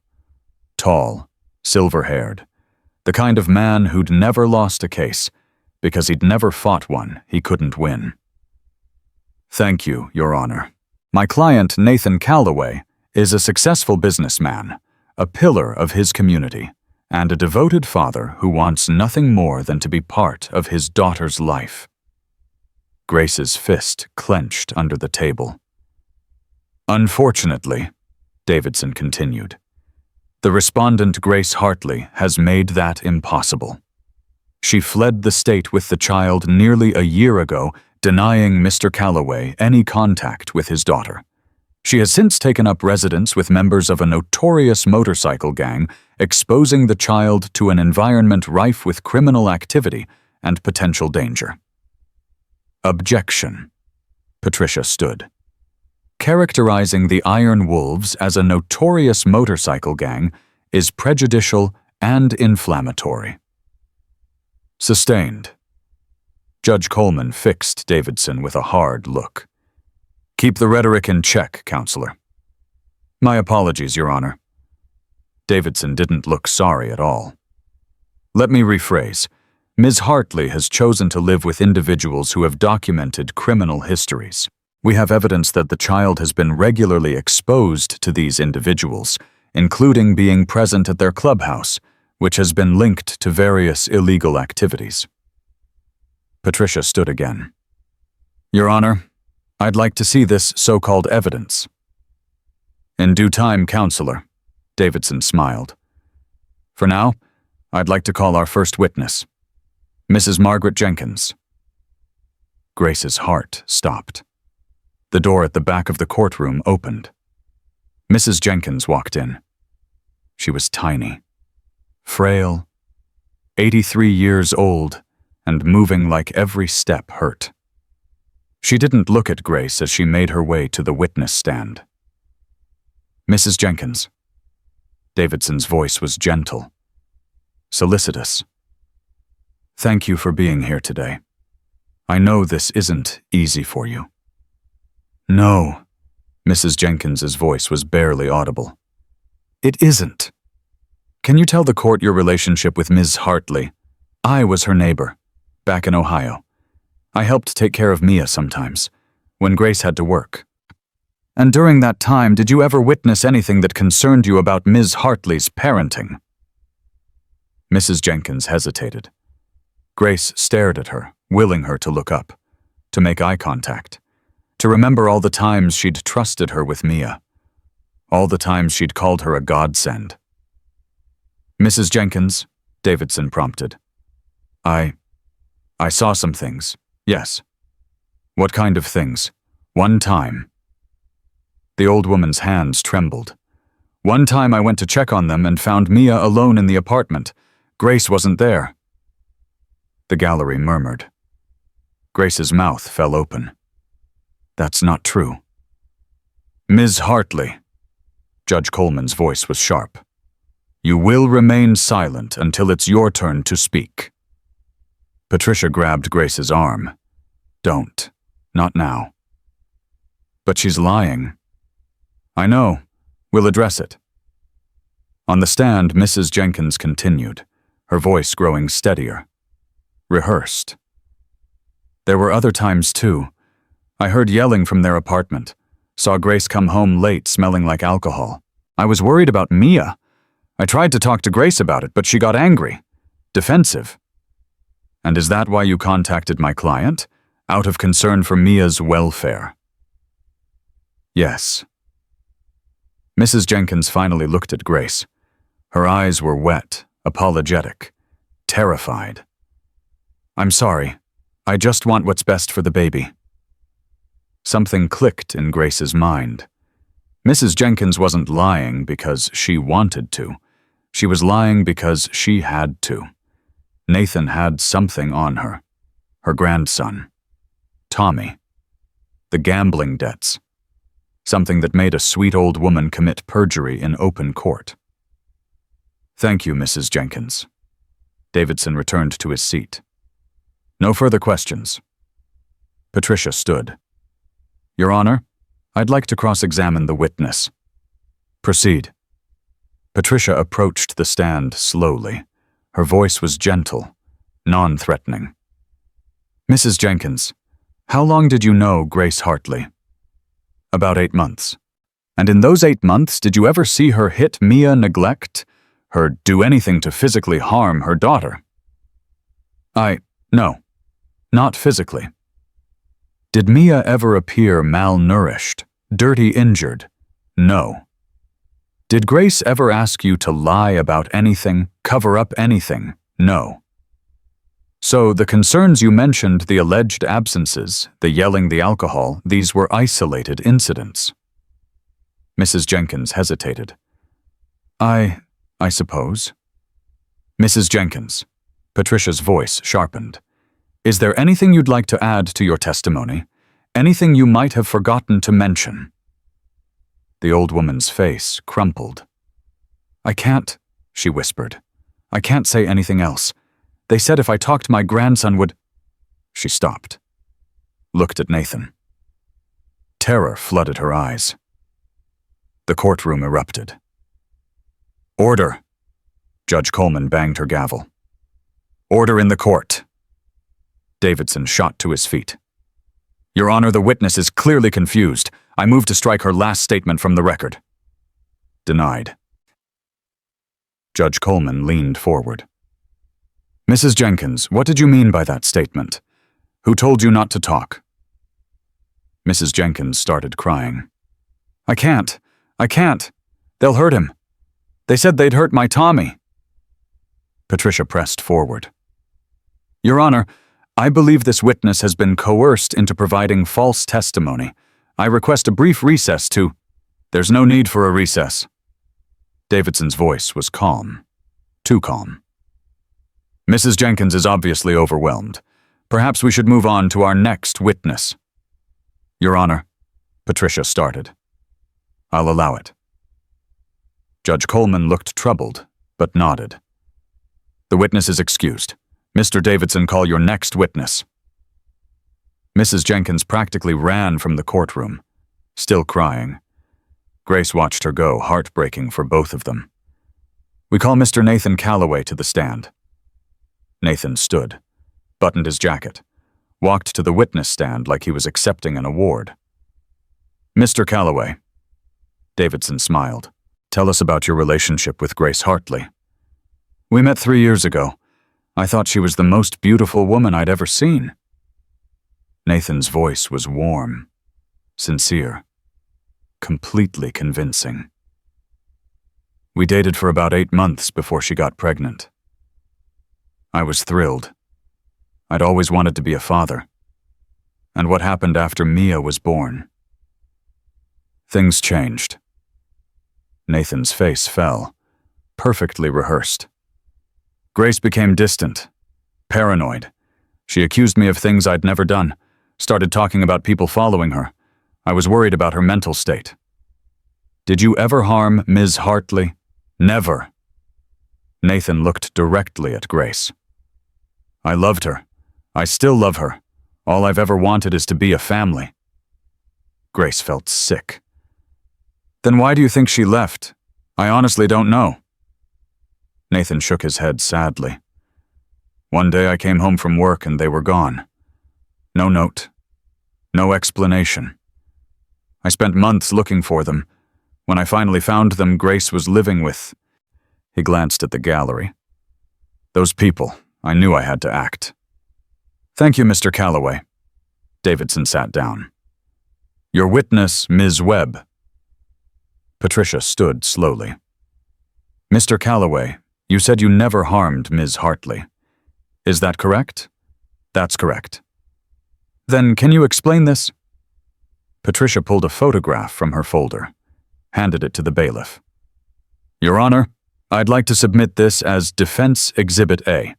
It's a photograph of Ms. Hartley taken at St. Mary's Hospital in Cleveland, Ohio, approximately 10 months ago. The photograph appeared on the courtroom screen. Grace at 23, face swollen, black eye, split lip, bruises covering her neck. The gallery gasped. Nathan's smile flickered. That photograph is misleading. Grace was in a car accident. I had nothing to do with a car accident. Patricia pulled another document. Then perhaps you can explain why the hospital's intake report lists her injuries as consistent with physical assault and notes that she refused to identify her attacker. She was confused, traumatized by the accident. There was no accident, Mr. Calloway. Patricia's voice hardened. There's no police report, no insurance claim, no record of any vehicle damage. I don't know what to tell you. I wasn't there. No. Patricia pulled another document. Then where were you on the night of March 15th last year? Nathan hesitated. Let me refresh your memory. Patricia's voice was ice. According to phone records obtained by subpoena, you were at your residence. The same residence where Ms. Hartley was living at the time. The same residence she left the following morning, never to return. This is speculation. Is it? Patricia held up another photograph. This is a photo of your living room from March 16th, taken by a crime scene cleanup company you hired. Note the bloodstains on the carpet, the broken glass, the hole in the wall. The courtroom exploded. Order! Judge Coleman's gavel cracked like gunfire. Order! Davidson jumped up. Your Honor, this evidence was not disclosed in discovery. I move to... The evidence was obtained 2 days ago, Patricia interrupted. I filed an emergency motion to include it. Your Honor approved it yesterday.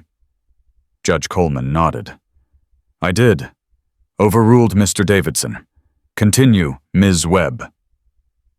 Nathan's perfect composure was cracking. This is a setup. She's working with those criminals to frame me. Mr. Calloway. Patricia's voice was ice. Did you or did you not beat Grace Hartley so severely that she required emergency medical treatment? I never... Did you or did you not threaten to kill her if she ever tried to leave? That's a lie. Did you or did you not hire Vincent Moreno to intimidate witnesses and destroy evidence in this case? Nathan's face went white. I don't know anyone named... The courtroom doors burst open. 6 federal agents in tactical gear stormed in, weapons drawn. Nobody move, FBI! Chaos erupted. People screamed, dove for cover. The gallery turned into a stampede of terrified bodies. Grace grabbed Mia and held her close, shielding her from the chaos. Nathan Calloway! The lead agent's voice cut through the noise. You're under arrest for drug trafficking, money laundering, and conspiracy to commit murder.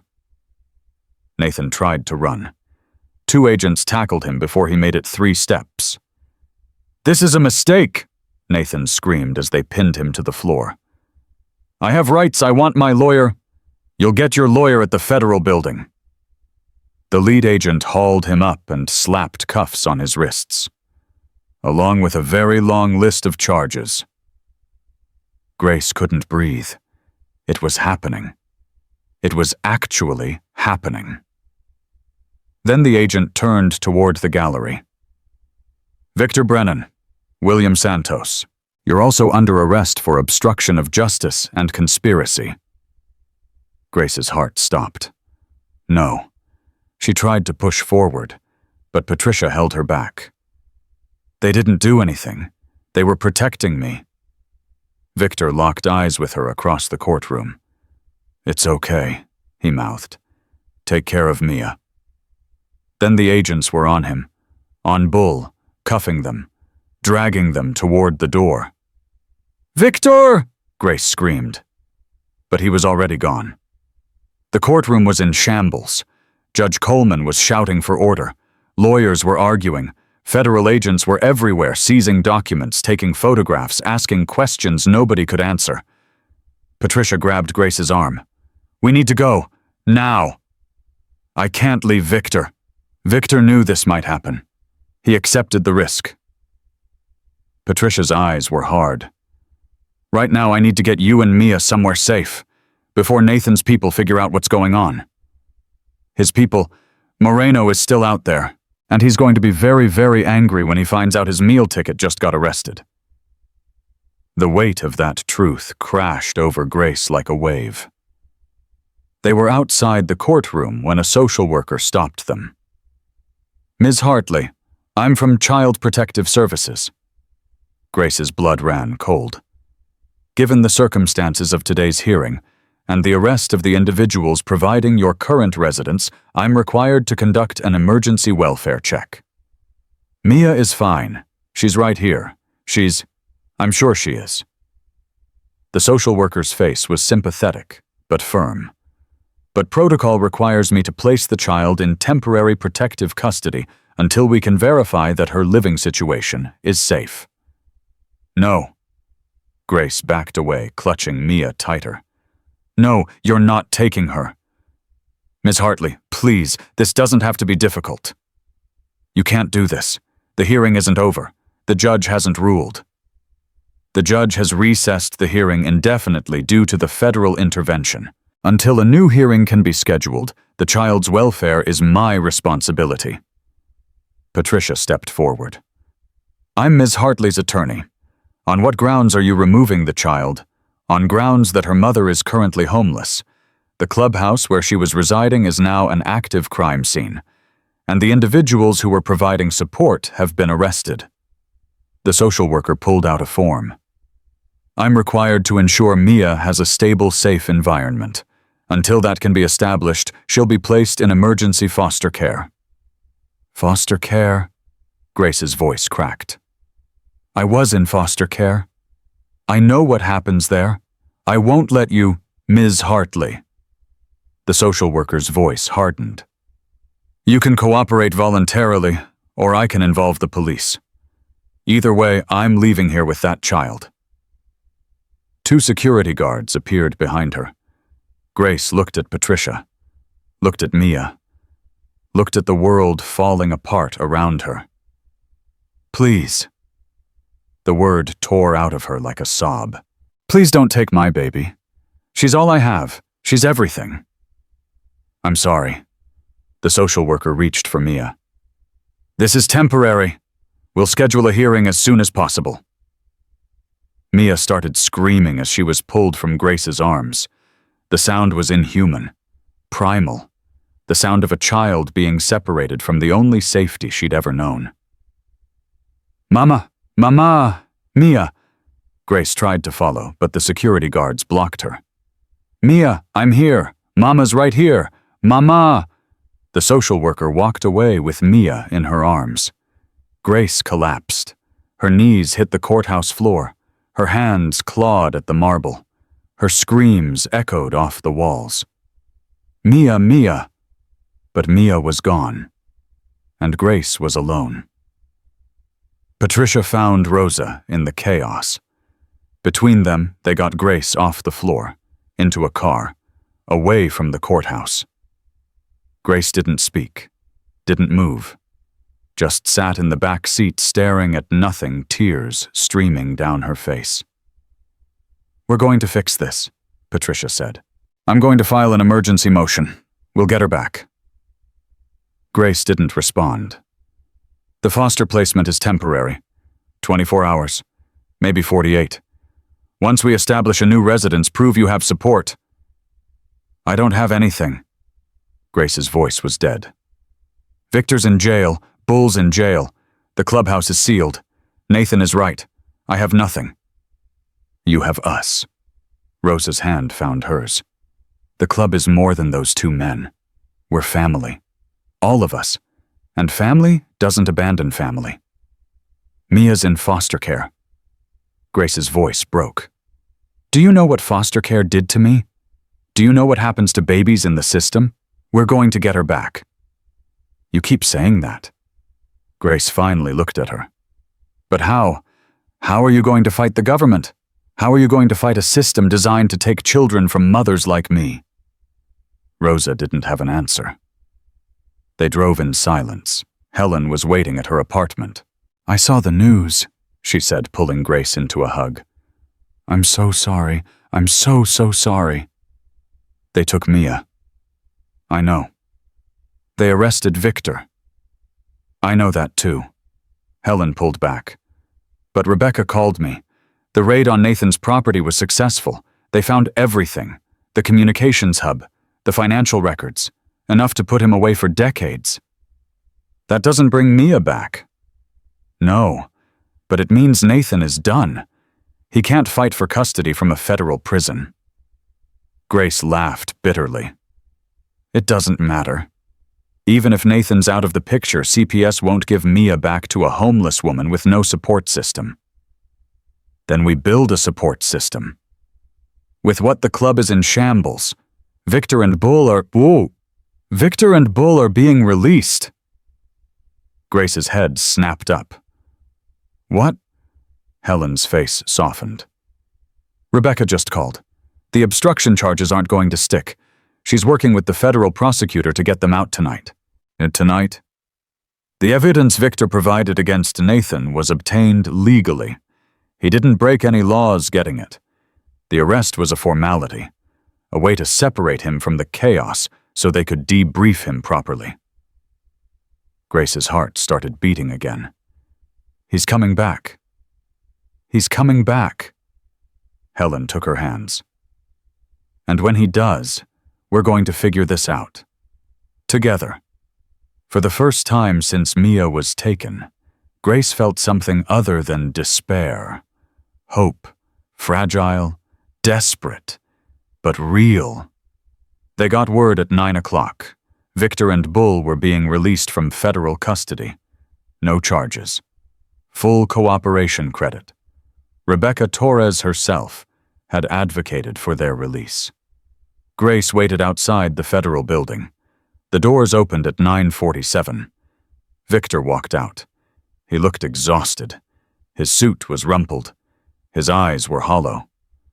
But when he saw Grace, something in his face came alive. They took Mia. The words tumbled out before she could stop them. CPS took her. She's in foster care. And I couldn't stop them. And I tried Victor. I tried so hard, but they just took her and... Victor crossed the distance between them in 3 strides. He pulled her into his arms. We're going to get her back. How? I don't know yet. But we will. His voice was fierce. Certain. I promise you, Grace. On Rachel's memory. On Sophie's grave. We are going to bring your daughter home. Grace broke. She sobbed into his chest. 3 days of terror and grief pouring out of her. Victor held her through all of it. And somewhere in the city in a foster home, she'd never seen Mia cried for a mother who wasn't there. 3 days passed like 3 years. Grace didn't sleep. Couldn't eat. Every time she closed her eyes, she heard Mia screaming for her. Every time she tried to swallow food, it turned to ash in her mouth. Victor stayed with her, never left her side. He slept on the couch in Helen's apartment while Grace lay awake in the guest room, staring at the ceiling, counting the hours until she could hold her daughter again. Patricia called every few hours with updates that weren't really updates. The emergency hearing was scheduled. The foster family was reputable. Mia was being well cared for. None of it mattered. Mia wasn't with her mother. That was all Grace could think about. On the third morning, Patricia arrived with news. The hearing is tomorrow at 2 o'clock. She sat down across from Grace, her face carefully neutral. Judge Coleman is presiding again. The same judge who let them take Mia. She didn't have a choice. CPS followed protocol. Patricia opened her briefcase. But now we have leverage. Nathan's arrest changes everything. The federal charges are stacking up. Money laundering, drug trafficking, conspiracy to commit murder. He's looking at life without parole. What does that mean for custody? It means his petition is effectively dead. No judge will award custody to a man facing those charges. Patricia pulled out a document. I filed a motion for immediate reunification. With Nathan out of the picture and the club members released, there's no reason to keep Mia in foster care. Hope flickered in Grace's chest. Small. Fragile. You think she'll grant it? I think we have a strong case. Patricia hesitated. But there's a complication. What complication? Rebecca Torres wants Victor to testify before a grand jury tomorrow morning, at the same time as your hearing. Grace's heart dropped. He can't be in two places at once. No, he can't. The words hung in the air. Victor's voice came from the doorway. Then I testify. Grace spun around. What? No. I need you at the hearing. The judge needs to see that you have a support system. Victor walked into the room. His face was drawn but determined. Helen will be there. Rosa. Bull. Half the club. You don't need me. Yes, I do. Grace. He crouched down in front of her. Rebecca's case against Nathan depends on my testimony. If I don't show up, he might walk on some of the charges. He might get a deal. He might be out in 10 years instead of life. I don't care about Nathan. I care about Mia. So do I. That's why I have to do this. Victor took her hands. If Nathan gets out ever, he'll come for you. For Mia. For all of us. The only way to make sure that never happens is to bury him so deep in federal charges that he never sees daylight again. Grace's eyes stung with tears. What if the judge asks for you? What if she wants to question you about the club? Then Patricia tells her I'm testifying in a federal case. Any judge worth her robe will understand. Victor squeezed her hands. You can do this. You're the strongest person I've ever met. Mia needs you to be strong one more time. But Grace wanted to argue, wanted to beg him to stay, but she knew he was right. Okay, she whispered. Okay. Victor pressed his lips to her forehead. I'll be there as soon as I'm done. I promise. The morning of the hearing. Grace woke at 5 o'clock. She showered, dressed in the same navy dress, applied makeup to hide the dark circles under her eyes, looked in the mirror and didn't recognize the woman staring back. You can do this. For Mia. For both of you. Helen drove her to the courthouse. The ride was silent. There was nothing left to say. Patricia met them on the steps. Victor just texted. He's at the federal building. The testimony is scheduled for 9. He should be done by noon. That's 2 hours before the hearing. He'll make it. Patricia's voice was confident. Focus on what's in front of you. They walked inside. The courtroom was the same one. Same wood paneling, same fluorescent lights, same American flag. But everything else had changed. Nathan's table was empty. His lawyers were gone. The plaintiff's side of the courtroom was a ghost town. The gallery, however, was packed. Bull sat in the front row. Another suit. Rosa beside him. Helen. A dozen other club members and their wives. All of them there for Grace. And in the front row on the other side sat a woman Grace had never seen before. She was in her 60s, gray hair, kind eyes, professional clothes. "Who is that?" Grace whispered to Patricia. "The foster mother, Mrs. Delgado." Patricia's voice was tight. CPS brought her to testify about Mia's condition. Grace's stomach lurched. "Is that good or bad? I don't know yet." Judge Coleman entered at exactly 2 o'clock. "All rise." Everyone stood. "Be seated." The judge opened her folder. "We're here today to address the emergency motion for reunification filed by the respondent Grace Hartley. Given the significant developments since our last hearing, I've decided to hear testimony from all relevant parties before making a decision." She looked at Patricia. "Ms. Webb, you may call your first witness." Patricia stood.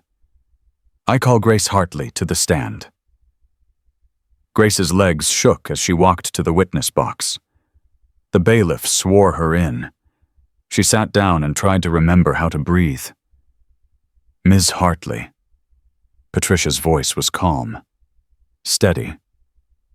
"Please tell the court what happened on the day your daughter was taken into custody." Grace took a breath, and she told them. Everything. The raid, the arrests, the social worker who appeared out of nowhere, the moment Mia was ripped from her arms. Her voice broke when she described Mia's screams. The way she'd reached for her mother. The word mama echoing through the courthouse halls. "And where is your daughter now?" Patricia asked gently. "In foster care." Grace wiped her eyes. "I haven't seen her in 3 days. I haven't been allowed to call. I don't even know if she's sleeping at night, or if she's crying, or if she—" Her voice failed. Patricia gave her a moment, then continued. "Ms. Hartley, tell the court about your living situation before Mia was removed."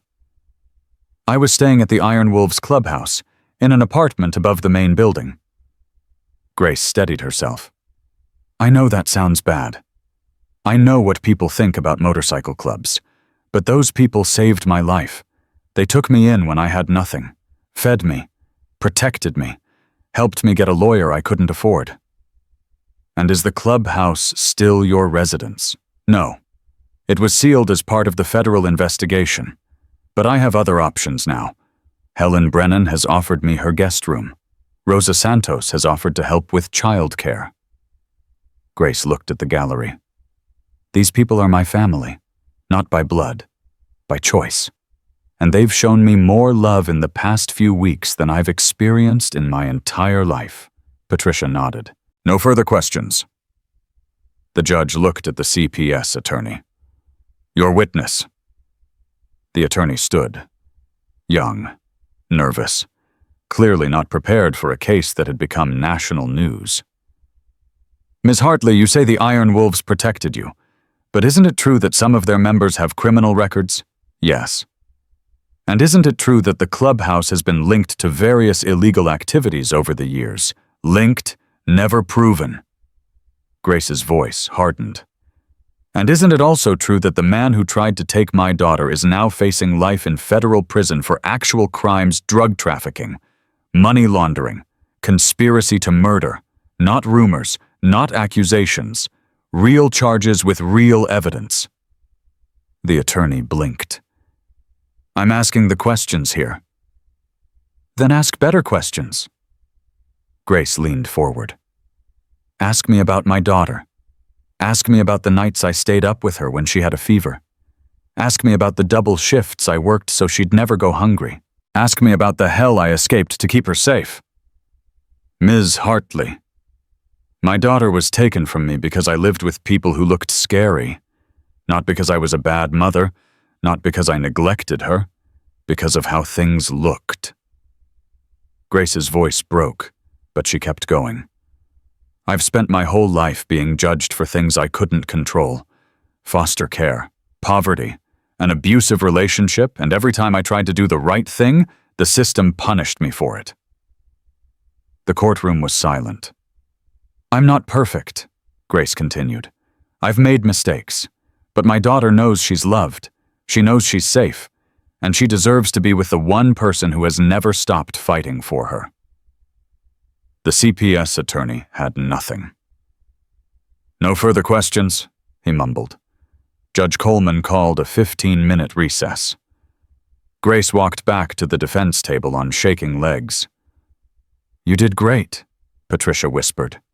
Really great. Is it enough? I think so, but there's still the foster mother's testimony. When the recess ended, the CPS attorney called Mrs. Delgado to the stand. Grace watched the older woman walk to the witness box. Her heart pounded. Everything depended on what happened next. Mrs. Delgado, the attorney began. You've been caring for Mia Hartley for the past 3 days. Can you describe her condition when she arrived? She was scared, crying, reaching for someone who wasn't there. Mrs. Delgado's voice was soft. It took hours to calm her down. And how has she been since then? Difficult? Not eating well? Not sleeping well? Mrs. Delgado paused. She cries for her mother constantly. Mama, over and over. It's the only word she knows. Grace's heart shattered. In your professional opinion, is Mia Hartley in need of continued protective custody? Mrs. Delgado was quiet for a long moment. Then she said something that changed everything. No. The attorney's head snapped up. Excuse me.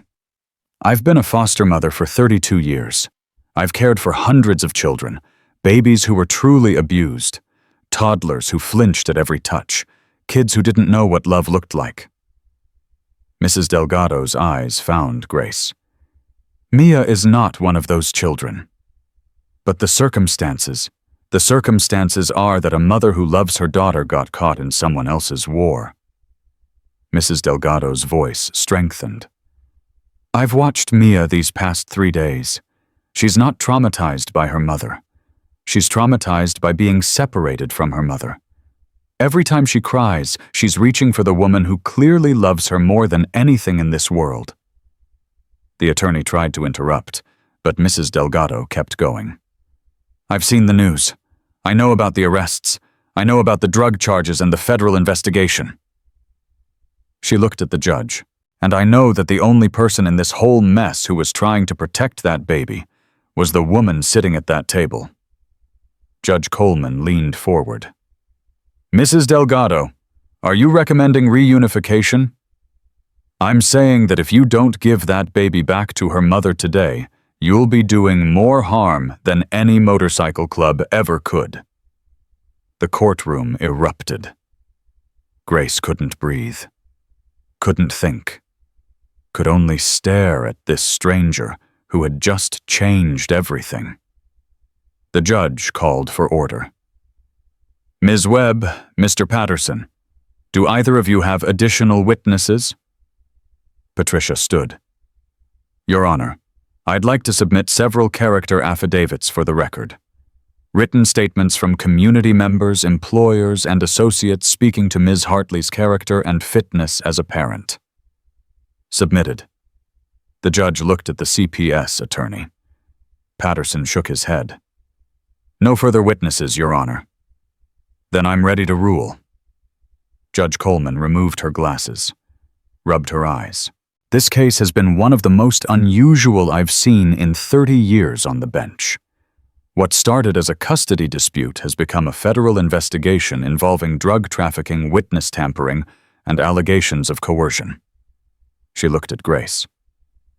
Ms. Hartley, I owe you an apology. When this hearing began, I had concerns about your living situation. The Iron Wolves have a certain reputation, and I allowed that reputation to color my judgment. Grace held her breath. But reputations aren't always accurate. I've heard testimony today from people who clearly care about you and your daughter, People who've shown more family values than many blood relatives I've seen in this courtroom. The judge picked up her gavel. It is the ruling of this court that the minor child, Mia Hartley, be immediately returned to her mother, Grace Hartley. All temporary custody orders are hereby vacated. This case is dismissed. The gavel fell. Grace collapsed. Patricia caught her before she hit the floor. Rosa and Helen rushed forward. Bull was shouting something. People were crying, hugging, celebrating.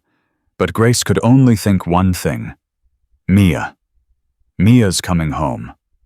They brought Mia from the foster home 2 hours later. Grace waited on the courthouse steps surrounded by her new family. Victor had texted that he was on his way. The testimony had gone well. Nathan was done. But none of that mattered. Only this moment mattered. A car pulled up. A social worker got out. And there in her arms was Mia. The baby's head was turned away. She was quiet. Too quiet for a child who usually never stopped moving. Then she saw Grace. "Mama."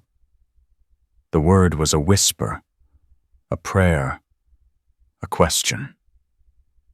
"I'm here, baby," Grace's voice broke. "Mama's right here." Mia's face crumpled.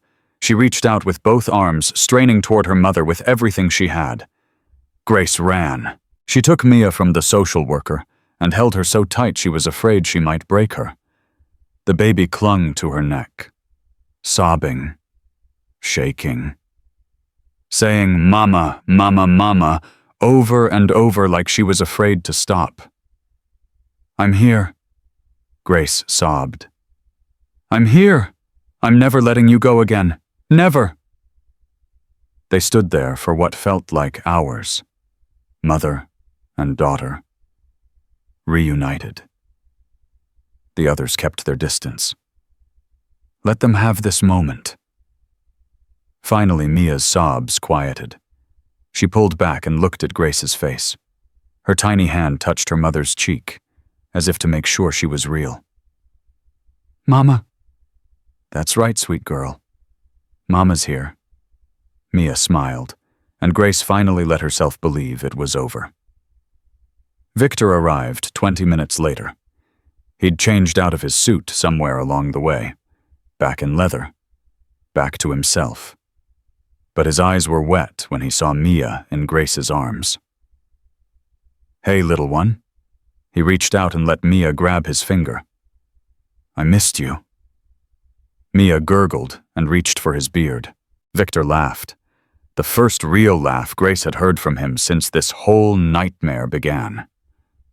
"The testimony went well?" Patricia asked. "Better than well." Victor's face hardened with satisfaction. "Nathan is finished. Rebecca's got enough to put him away for 3 consecutive life sentences.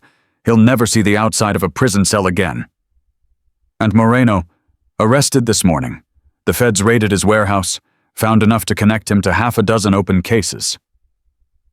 Victor shook his head. "He's done too."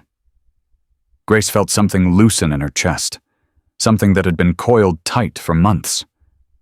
"It's really over. It's really over." Victor put his hand on her shoulder. "You're safe. Both of you." The group made their way back to Helen's apartment. Someone ordered pizza, someone else brought beer. The living room filled with people and noise and laughter. Grace sat on the couch with Mia in her lap, watching it all. Rosa was telling a story about Bull's attempt to learn to cook. Bull was defending himself loudly and badly. Helen was laughing harder than Grace had ever seen her laugh. Other club members drifted in and out, all of them stopping to check on Grace, to admire Mia, to offer help. This is family, Grace thought. This is what it's supposed to feel like. Victor sat down next to her. "You okay?" "I don't know." Grace looked at him. "I keep waiting for something to go wrong, for someone to show up and take it all away." "Nothing's going to go wrong. You can't know that. No, but I can promise you that whatever happens, you won't face it alone. Victor's eyes were steady. You're one of us now. For good. Forever. Mia yawned and snuggled closer to Grace's chest.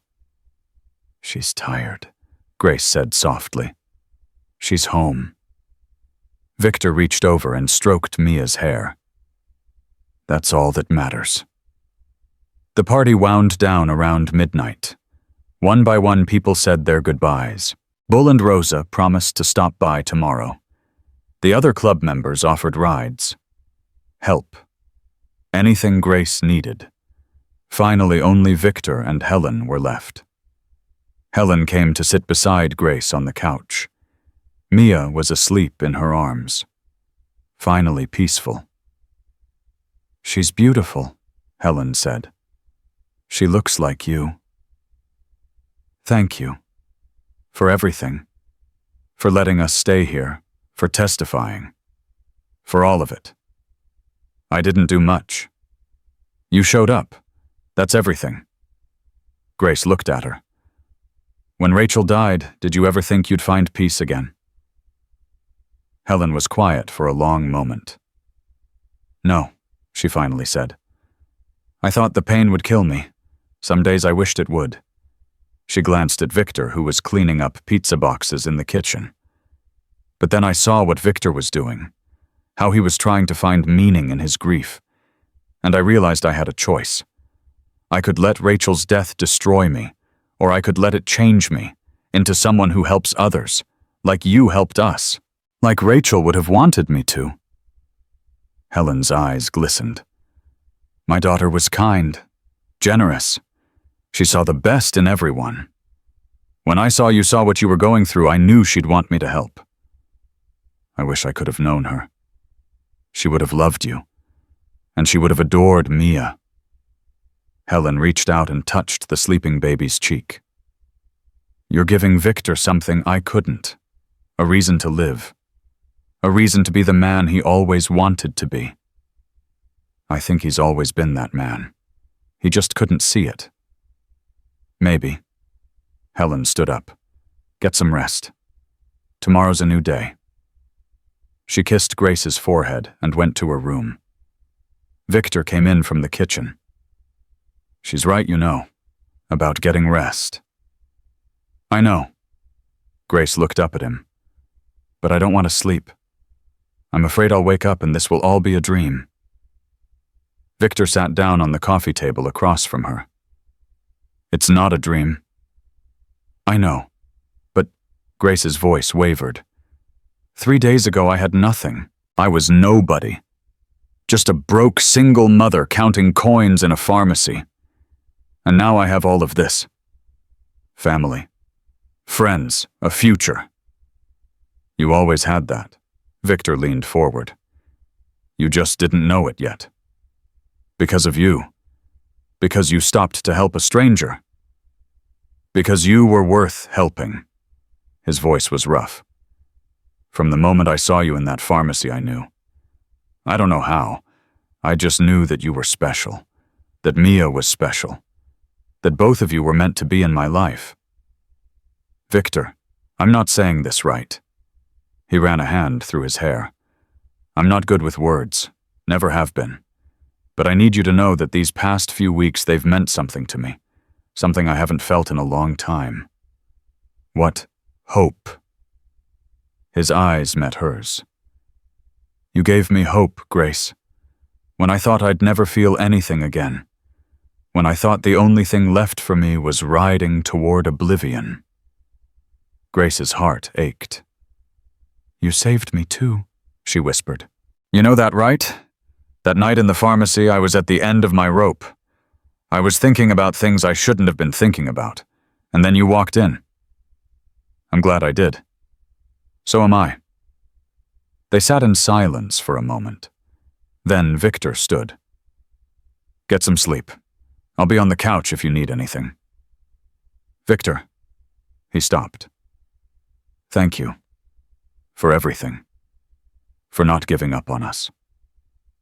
He looked at her. at Mia sleeping in her arms, at the life they'd built together in the ruins of their pain. "I could never give up on you," he said quietly. "Either of you." Then he walked away, and Grace finally let herself close her eyes.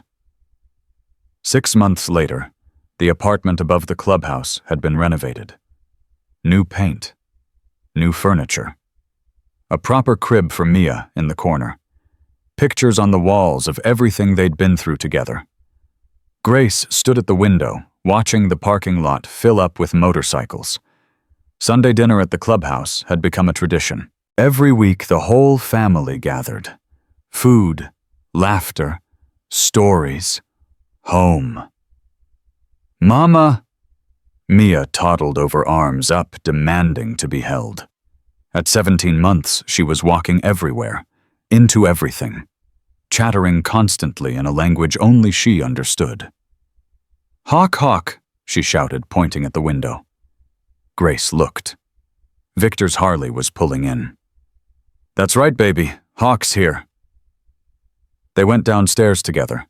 The main room was already crowded. Rosa was setting out food. Bull was arguing with someone about football. Helen was showing another member's wife pictures on her phone. Victor walked in, and Mia squealed. "Hawk?" He scooped her up, swinging her high enough to make her giggle. "Hey, princess, were you good for Mama?" "She's never good," Grace said, smiling. "She takes after you." "That's my girl." Victor kissed Mia's forehead, then looked at Grace. "You look happy." "I am happy." She stepped closer. "For the first time in my life, I think I'm actually happy." "Good." His free arm slipped around her waist. "You deserve it." They stood there for a moment, watching their family move around them, the family they'd built from broken pieces and second chances. Bull noticed them and raised his beer. "Get over here. Dinner's getting cold."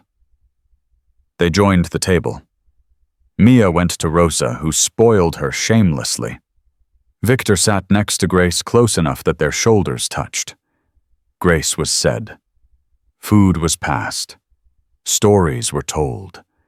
And somewhere in the middle of it all, Grace realized she'd stopped waiting for something to go wrong. This was her life now. This was her family. After dinner, Victor pulled her aside. "I have something for you." "What?" He reached into his pocket, pulled out a small box. Grace's heart stopped. "Victor, is that... It's not what you think." He opened it. Inside was a necklace. A small silver pendant shaped like an angel wing. "It was Rachel's. I gave it to her on her 18th birthday. Helen found it when she was going through some boxes." Grace's eyes filled with tears. "I can't accept this." "Yes, you can." Victor took it out and fastened it around her neck. "Rachel would have wanted you to have it. She would have loved you, Grace. Just like I do." Grace's breath caught. "What did you say?" Victor's face was open, vulnerable, more exposed than she'd ever seen him. "I love you," he said. "I've loved you since the moment I saw you counting coins in that pharmacy. I love your strength, your stubbornness, the way you fight for your daughter with everything you have." "Victor, you don't have to say it back. I know it's complicated. I know I'm older. I know I've got more baggage than any one person should have. But I needed you to know. Whatever happens, whatever you decide, I will always..." Grace kissed him. It wasn't planned, wasn't perfect, just sudden and real and everything she'd been afraid to want. When she pulled back, Victor looked stunned. "I love you too," she said. "I didn't think I'd ever be able to say that to anyone. But I love you.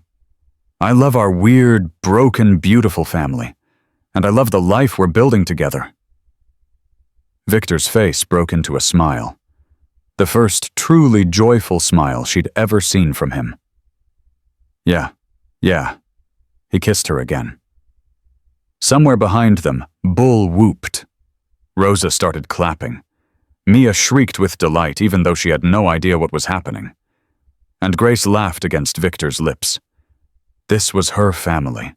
This was her home. This was the life she'd never dared to dream about. That night after Mia was asleep, Grace stood at the window of their apartment and looked out at the city. So much had changed since that night in the pharmacy. She'd walked in with $12.43. She'd walked out with something money could never buy, a father figure who'd found redemption in protecting her, a community that had opened their hearts without hesitation, a love that had grown from the most unlikely soil. Victor came up behind her and wrapped his arms around her waist. "What are you thinking about?" "Everything. Nothing." She leaned back against his chest. How different things could have been. How lucky we are that they turned out this way. It wasn't luck. His voice was soft. It was you, your strength, your courage. You made this happen, Grace. All of it. I had help. Everyone needs help. He pressed his lips to her hair. The trick is learning to accept it.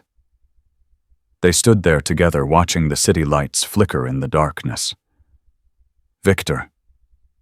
Yeah, thank you. For seeing me that night. For stopping. For not walking away. I could never walk away from you. He turned her around to face him. You're my family now. You and Mia. And family doesn't walk away. Grace reached up and touched the angel wing pendant at her throat. Family, she repeated. Family, Victor confirmed. And standing there in his arms, surrounded by the rumble of motorcycles and the laughter of people who loved her, Grace Hartley finally understood what that word meant. Not blood, not obligation, choice, love, the courage to help a stranger in a pharmacy, and the strength to let yourself be helped in return.